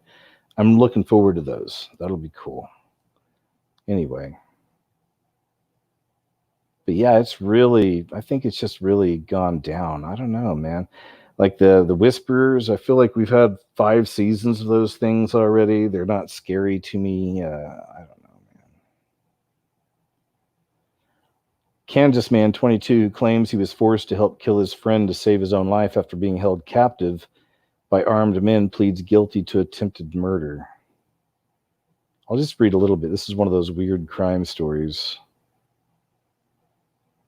Let's see here. See where it starts. On March 12, 2017, Mays and Levitt went to the home at 115 Northwest Grant Street after being asked by Fisher's boyfriend to give her a ride home. 2 armed men emerged from the house and ordered the 2 friends inside, where they and Fisher were zip-tied and threatened. Davis arrived at the house seeking a ride and was also restrained. Mays was asked to help kill Fisher, Levitt, and Davis in exchange for his life. Davis attempted to escape and was stabbed and strangled. I don't know why I cared about this story. I thought there was something in here of interest. Anyway. It's just a picture. There's Bloomberg with Jeffrey Epstein's handler and recruiter. Giselle, also Mossad. Giselle Maxwell. So there's that. Cool UFO footage. We're not going to play the whole thing, but we'll just watch a little bit. But these are those little dancing demons up in the sky, doing their thing. Check this out. I'll watch some of this here. Strange, mysterious lights. There's literally nothing in that direction. No buildings.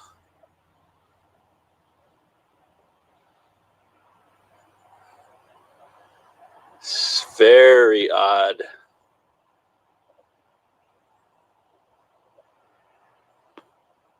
Those aren't cars because there's no road. I'm at the top of Portola Hills, looking towards southeast, towards the Santa Ana Mountains. Not a fire. It's moving around. Lights appear, then they move. Now it's in a straight line.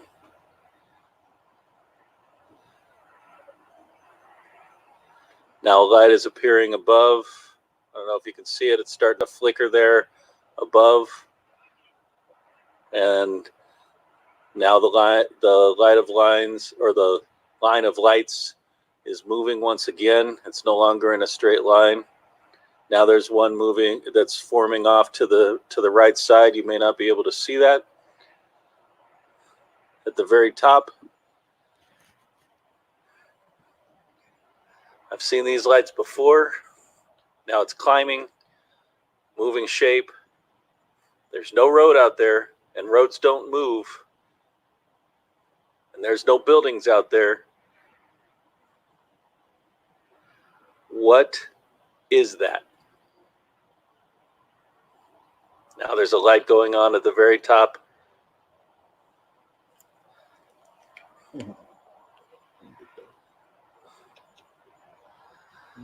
That's wilderness. Literally looking out to lights that would be out in the wilderness in the Santa Ana Mountains. Nothing around. Now look at that shape.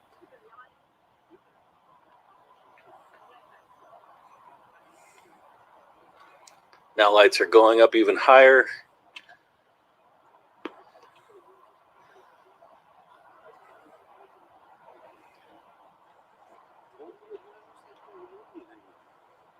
Again, top of Portola Hills, looking down, that's El Toro where it turns into Santiago Canyon Road right there. Looking out, Saddleback Peak is behind that tree. There you go. I'm going to play the whole, don't want to play the whole thing, but if you want to go watch it, it's Lawrence Portwood. 2 subscribers. I'm going to subscribe to him. Every time I see someone that's just got a couple subscribers, yeah, I'll subscribe to you. Multiple UFOs over the Santa Ana Mountain Wilderness 2720. It's Lawrence. The Air Force is pleading with people to adopt some of their retired military dogs. I thought this was a cool story. This might be something some of y'all might be interested in. I believe it is. It's in San Antonio, Texas. If you're anywhere near the San Antonio, Texas area, you can actually maybe be a part of this. Go adopt some of these retired military dogs. The Air Force officials at Joint Base San Antonio Lackland are becoming increasingly worried about their retired partners not finding loving homes. The lack of interest faced by the retired military working dogs post their retirement has concerned the Air Force officials so much that they're pleading with the people for help. They're asking people who are considering welcoming a dog into their homes to think of those well-trained retired canines too. Those dogs have worked hard all their lives to keep the nation, its people, and the homeland secure and safe, and they'll be a great addition to any family who adopts them. The canines can work well with both military members and civilians.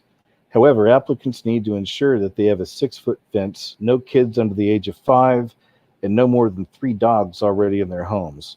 Also, the person must have their vet listed out on the application and provide references.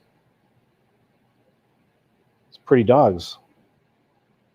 The authorities have warned the potential adopters that processing the adoption application can take up to 2 years, which is why many people shy away from adopting them. However, it's only to make sure that these skilled canines are in trusted hands and not misused. Anyone wishing to adopt one of the local loyal canines can contact the officers at MWD AD or adoptions at USAF, whatever. You can look this up if you're interested. Or you can call 210-671-6766. There you go. One more time, 210-261 or 210-671-6766. There you go. Hi. Mardi Gras is woke. Epstein didn't kill himself float makes Mardi Gras parade with trove of Epstein actors in orange jumpsuits and nooses. I said there's a video, but is that it?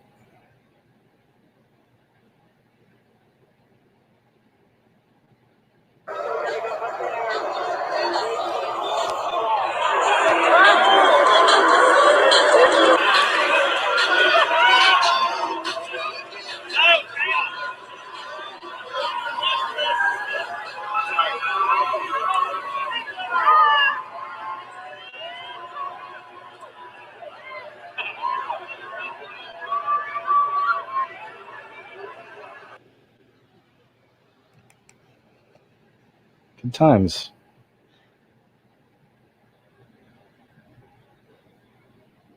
DHS, the Department of Homeland Security whistleblower against Obama administration, Philip Haney, found dead, shot and killed. Ruh-roh. Ruh-roh. That's him. Haney told Sean Hannity in 2016 that he was ordered during the Obama administration to scrub the record of Muslims in the U.S. with terrorist ties.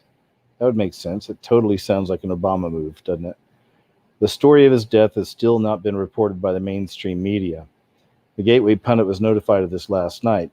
Haney had been missing since Wednesday. Philip Haney said political correctness during the Obama years killed the investigation that might have stopped the San Bernardino Christmas terrorists. Law enforcement today reported we've received reports that Philip Haney, a DHS whistleblower on the Obama administration, has been found dead. I haven't heard about this anywhere else in the news. Have you? Anything mainstream? Of course not, right? It's coronavirus. That's what it is. It's all crown virus right now, or orange man bad, right? We have not yet received independent confirmation from the Sheriff's Department, but sources within law enforcement have verified that there's a death investigation underway. If you've seen a few episodes of Behind the Uniform or have ever watched Fox News, you probably recognize the name Philip Haney. For all I know, they've mentioned it by now. I don't know, but I guess we'll see. Fox News would. I don't know if the other ones would. He was the DHS whistleblower that dropped the hammer on the Obama administration regarding Muslim Brotherhood and ISIS. He was also a friend to many at law enforcement today. We have an exclusive interview with him at the bottom of the article. All right. Anyway, there you go. Mysterious deaths. Patients using homophobic or transphobic language could be denied medical care under new UK rules. Back to thought police, right? Back to our language, our behavior. And they get a social credit system rolling in America. I mean, that's what they're doing in China, right? That's how they could enforce something like this. Keep an eye on you at all times. Also, the whole see something, say something. Someone's smoking next door. Is that what that is, honey? Call 911. Yeah. Yeah, I also heard him say, his wife said something, and then he said, shut up, that's gay. So, yeah, I call the cops. Let them know what's going on over here. Patients using homophobic, transphobic language could be denied medical care under new UK rules. That's scary. Catholic News Agency reports that it asked the NHS to clarify how a patient would be deemed racist or homophobic, and if they could be denied care due to a staff member's perception or inference of their religious beliefs. CNA says that it asked the NHS if someone such as a Catholic priest or imam could be removed from an NHS trust due to their religious opposition to same-sex marriage and homosexual activity. A spokesperson for the NHS told them that a person's personal beliefs or any historical views are entirely irrelevant for this policy. A person would only be refused treatment if they made openly discriminatory remarks to a staff member at that time. The spokesperson also said that medical conditions that may impact a person's decision-making skills or verbal filter would be considered when making a decision to deny care. All right. The newly formed Scottish Family Party has commented on Facebook, verbally aggressive or physically violent seems to cover it for us, but they insist on making homophobic, sexist, and racist comments a special case. We oppose the idea of a hierarchy of victimhood. All should be protected equally by the law. Under new rules that will be enforced in April, medical staff in the UK will be able to deny non-critical care to patients in taxpayer-funded medical facilities if they are considered to have made homophobic, sexist, or racist remarks, according to a Sky News report. Medical staff are already permitted to refuse to treat non-critical patients deemed to have been verbally aggressive or physically violent toward them. Sounds like the social credit system, doesn't it, guys? But starting in April, they will now be a different level of it, of course. It's just beginning over there. All around, right? It's creeping in. Beast system. But starting in April, they will now be able to deny treatment due to any harassment, bullying, or discrimination, which under the new rules will include homophobic, sexist, or racist comments. Wow. I mean, that's big, man. That's a big deal. It's a big deal. Stop. Put your hand down. That's gay. Website which blamed impeachment on Juku removed from YouTube. Yeah, this is actually a pretty big deal. Did you guys ever watch True News? TRU News? They had a pretty big channel on YouTube. Been around for a long time. It was Christian news, essentially, as a Christian news channel. But I guess they got in some trouble because they had put up a video talking about, as you can see, the Juku against Trump, right? Because we always hear all these stories about how Trump's with Israel and he's got all this stuff going on in Israel and they love him. But these guys were trying to point out, and I'd seen some of their shows about this, you know, that all these people in this impeachment thing and all these other things against Trump, that there really was a Juku, if you will. There's a bunch of them against him. And I'd never seen that before. I'd never seen anything about those people being against him. So, hey, there you have it. Anyway, YouTube took care of it. They went ahead and completely removed True News, and years of content and thousands of videos, and they were news broadcasts essentially too. You know, like a couple hours, 3 hours long, every one of them. You know, it was like that's their business, and it's gone. You know, it's like bye. That's how quick it can happen. So there you go. There you have it. I thought this was an interesting meme here. It says Greta Thunberg is a 16-year-old Swedish environmental activist who shares her anger, frustration, and anxiety about the climate with the world. She is neither a scientist nor an economist. She offers no practical solutions to the economic devastation her ideas would cause. Admirable passion, wrong thesis, media star. Google search, 176 million results. Boyan Slat is a 23-year-old inventor who designed the world's first ocean plastic cleanup system at age 16. He now leads a group developing advanced technologies to rid the world's oceans of plastic. His solution involves no economic destruction, admirable passion, right thesis, media, not interested. Google search 270,000 results. Let that sink in. Look up Boyan Slat, Boyanslat. Just like me, you probably never heard of him until this. Boyan Slat.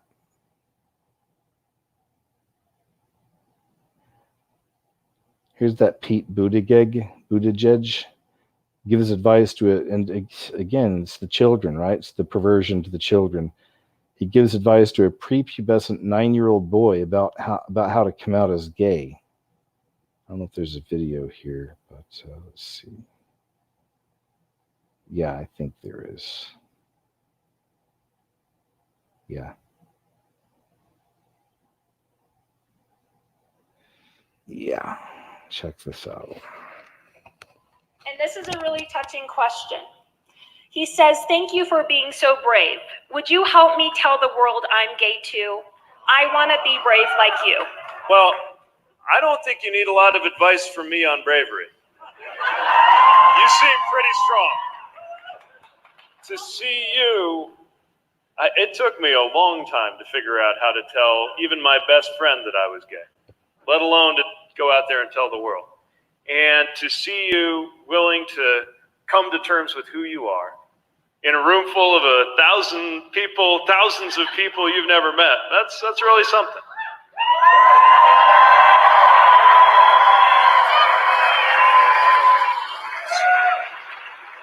So let me tell you a couple things that might be useful. The first thing is that it won't always be easy, but that's okay, because you know who you are. And that's really important, because when you know who you are, you have a center of gravity that can hold you together when all kinds of chaos is happening around you. That's the first thing I want you to know. The second thing I want you to know is that you'll never know who's taking their lead from you, who's watching you and deciding that they can be a little braver because you have been brave.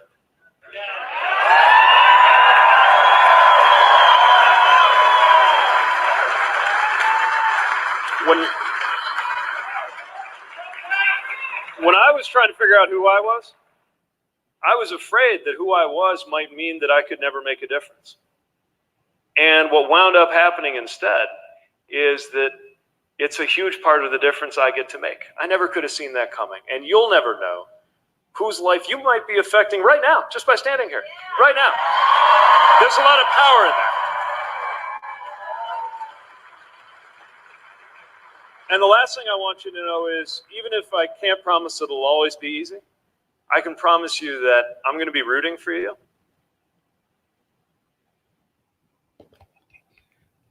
There you go. Am I the bad man for thinking this is way off the rails?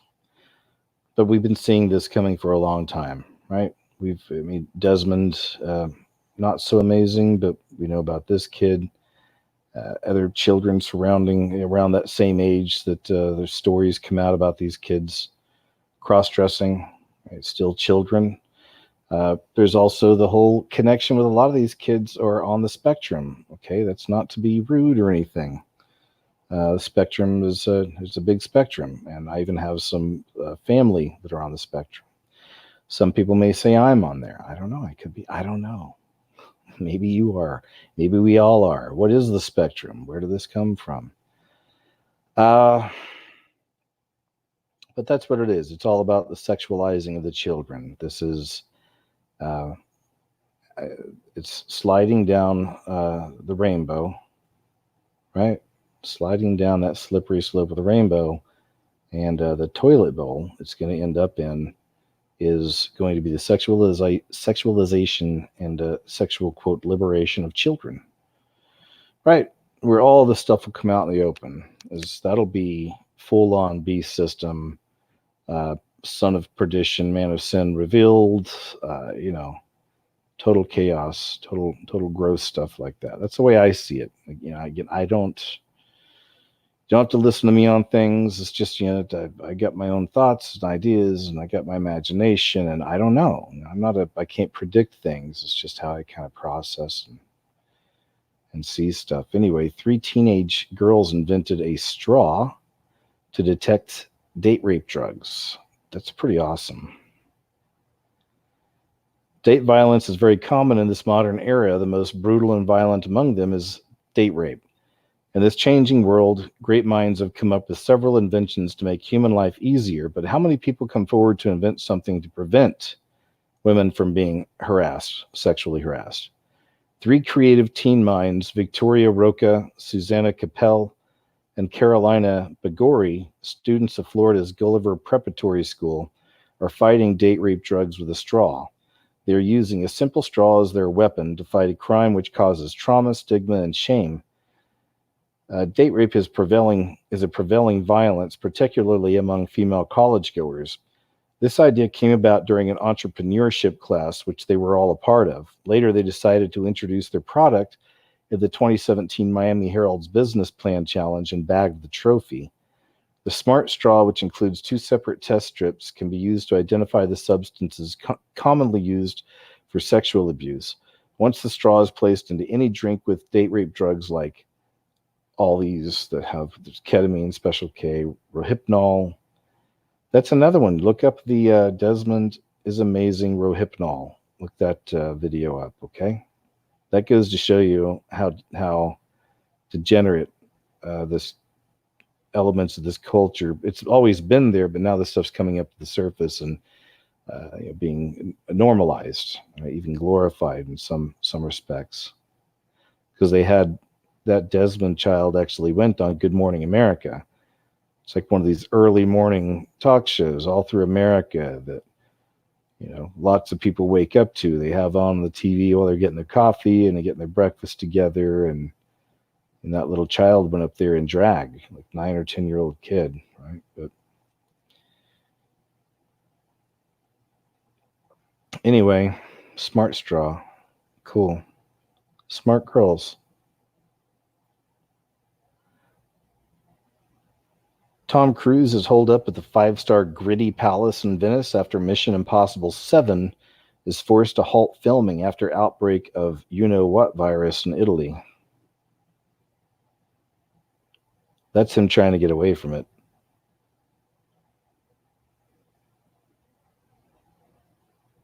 Wow, it's so pretty. That's cool. Look at that. It's so cool. Oh, hi. The masks. The masks ruin everything.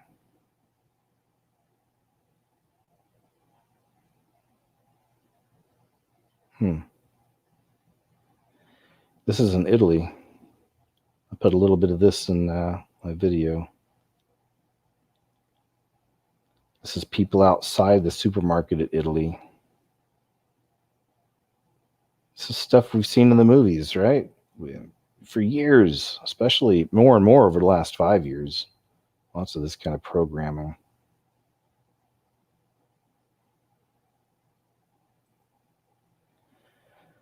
Feminist writer wants to abolish the family for a, quote, feminist future. It's an anti-human spirit. It's antichrist spirit. It's what I see when I see these things. It's manifesting in people that don't have the Holy Spirit. That's the way I see it.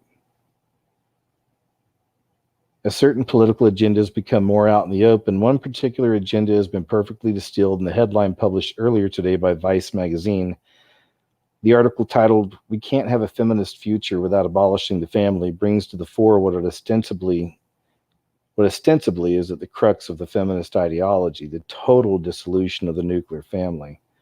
Over the past 60 years or so, the nuclear family appears to be on its last legs, enduring an onslaught of policies, programs, and social revolutions seeking to undermine its structure, all under the glamorous banner of progress. However, if anything, the consequences of pulling men, women, and children apart, then pitting them against each other, has proven nothing short of destructive on a colossal scale. Myriad problems have ensued, notwithstanding what may spell the wholesale collapse of Western society since the family structure began crumbling. Social programs of the state have filled the role of fatherly provider. Recent times have brought in authenticity in the form of surrogacy. The state is a surrogate of the father. Tearful young immigrants are surrogates of children. Consumerism is the surrogate of purpose, and branded goods, a surrogate for identity. In the article, radical feminist thinker Sophie Lewis proposes what Vice deems to be a radical proposal. Her book, Full Surrogacy Now, delves into the possibility in something which isn't exactly a novel proposal of society, not the family, raising kids without bloodlines dictating proceedings.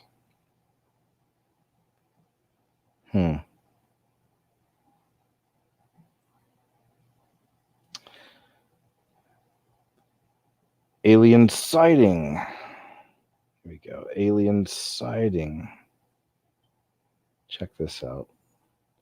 This is a good one. See what you think about this. To me, it looks like one of these things shape-shifting. All right, let's see.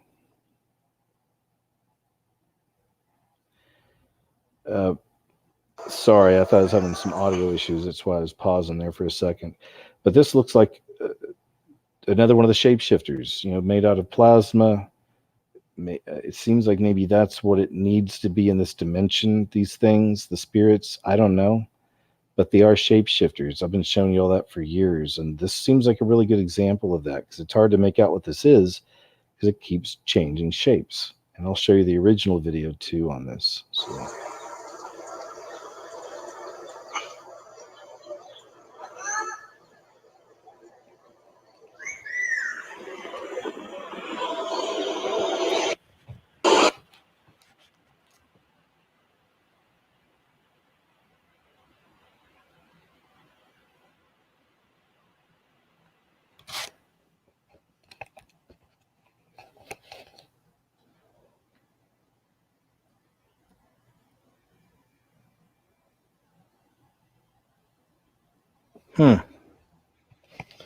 Sorry about that. For some reason, the audio just cut out on that.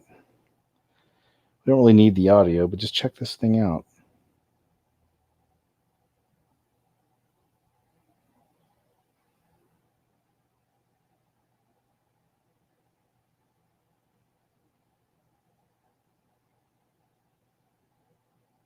Those are the close-up shots there, obviously.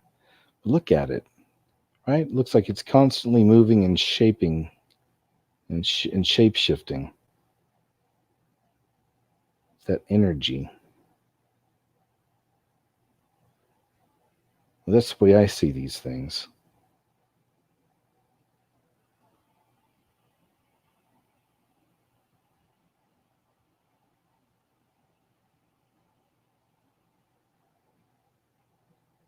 Pretty wild, huh?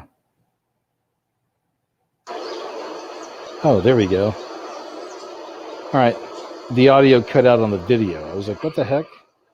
Anyway, really, at least we really don't need audio on this. Look at that.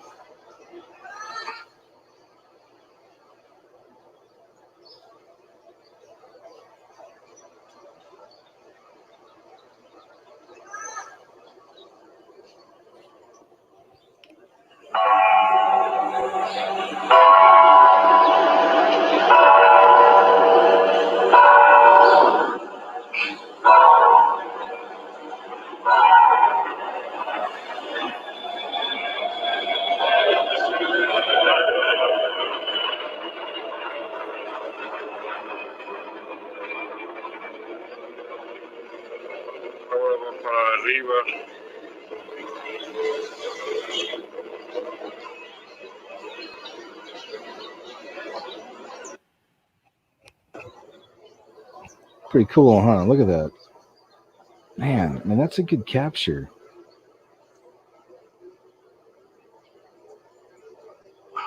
Just like it's freaking out. Just keeps changing shape. It's like I've seen that in sci-fi movies, like a gelatinous blob that's just kind of bloop, bloop, bloop, bloop, bloop, and kind of going crazy, right? That's what it reminds me of. You just can't control its shape.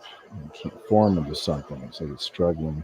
I wonder if that's how that works with the spirits or something. We come into this dimension and plasma has something to do with it, and that they, I don't know, maybe they can only hold a certain shape for so long. Or, for all I know, it's one of these things exercising. Maybe that's how they exercise. Now it looks like a solid object. Maybe they're just, maybe that's how they exercise. Just keep shape-shifting. Good catch, though. Good catch. Strange. Indeed. No, it's not a balloon. It's not swamp gas. Cool. That video, if you want to watch the full thing, is on UFO Mania. The truth is out there. He's an OG. He's an old school YouTuber in this arena as well. So he's been around for a long time. Long time. What's this?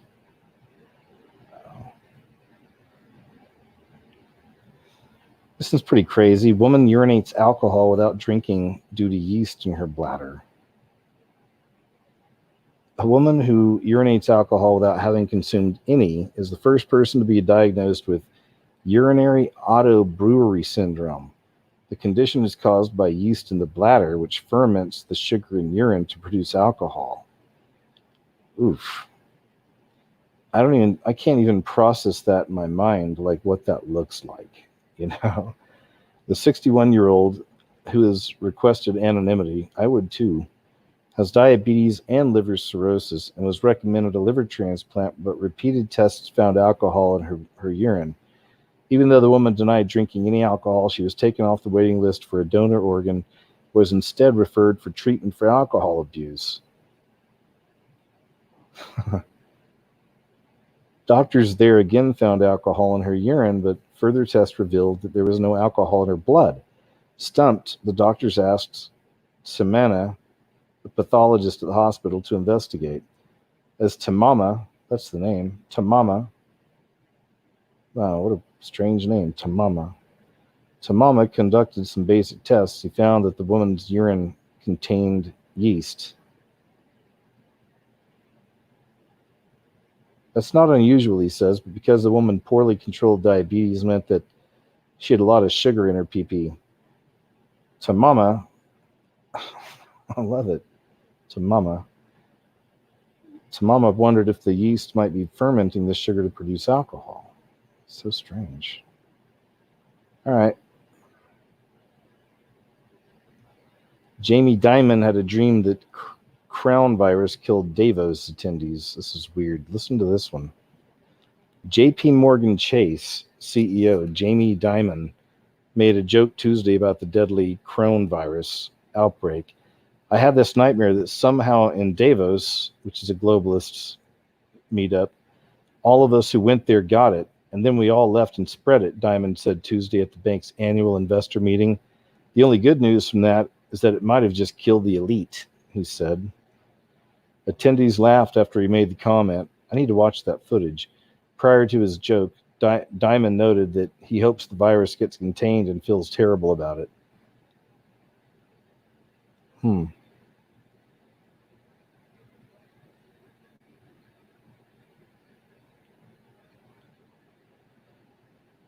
This is allegedly some images from Tehran, Iran, and people are saying it's beginning to look a lot like Wuhan in the beginning. Some of those images were leaking like this. Some people are saying maybe it's just drunks. Who knows? Not sure what to think. And then there's this, Bob Iger. This story just broke today. Bob Iger abruptly steps down as Disney CEO. So I just want to put this in there as one for us to watch. My mind immediately goes to, I wonder if he's connected somehow to the Epstein thing, right? The whole pedo thing. I wonder if some of that's about to come out about Disney. Man, that would be incredible. Would that not be incredible?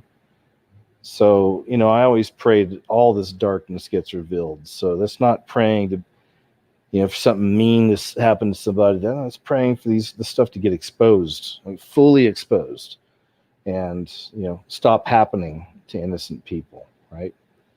And that, my friends, seems to be the last story of the night. Wow, we went over 3 hours.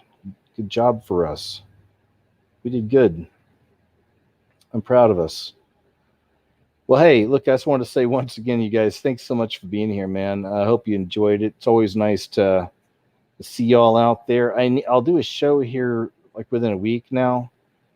Would you guys be cool with another show where I put the link in the chat, and then you guys can jump in and we'll chat about some subjects, just kind of whatever, kind of a free flowing thing. It might be kind of fun to do that, right? So let me know in the comments if you guys are down for that. I think that'd be a lot of fun.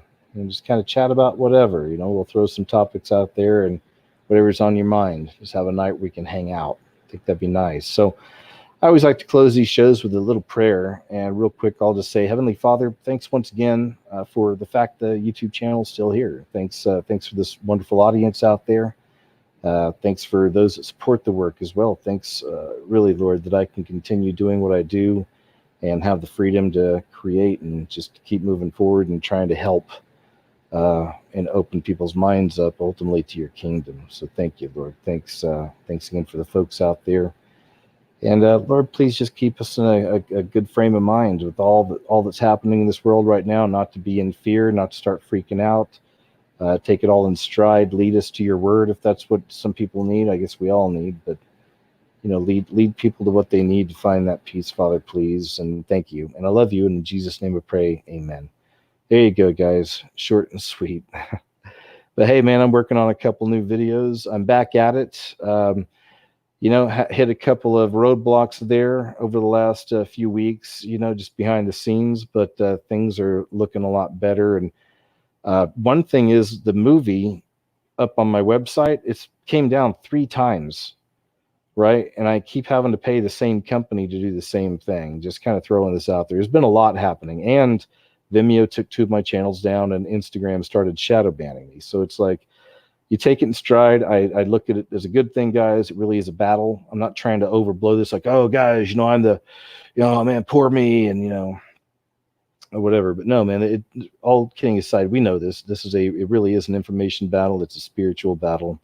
That's why this kind of stuff gets held up. That's why not just myself, but so many other people, even many of you out there, experience this type of pushback sometimes, right? When you're really trying to get out there and we don't know it all, but you're out there just trying to help, right? Wake people up. Ultimately, you're trying to do God's work. We're trying to be seed planters here, right? That's the way I see it. So there's going to be some pushback. Anyway, I'm rambling again. Guys, thank you so much again for being here. I really appreciate you.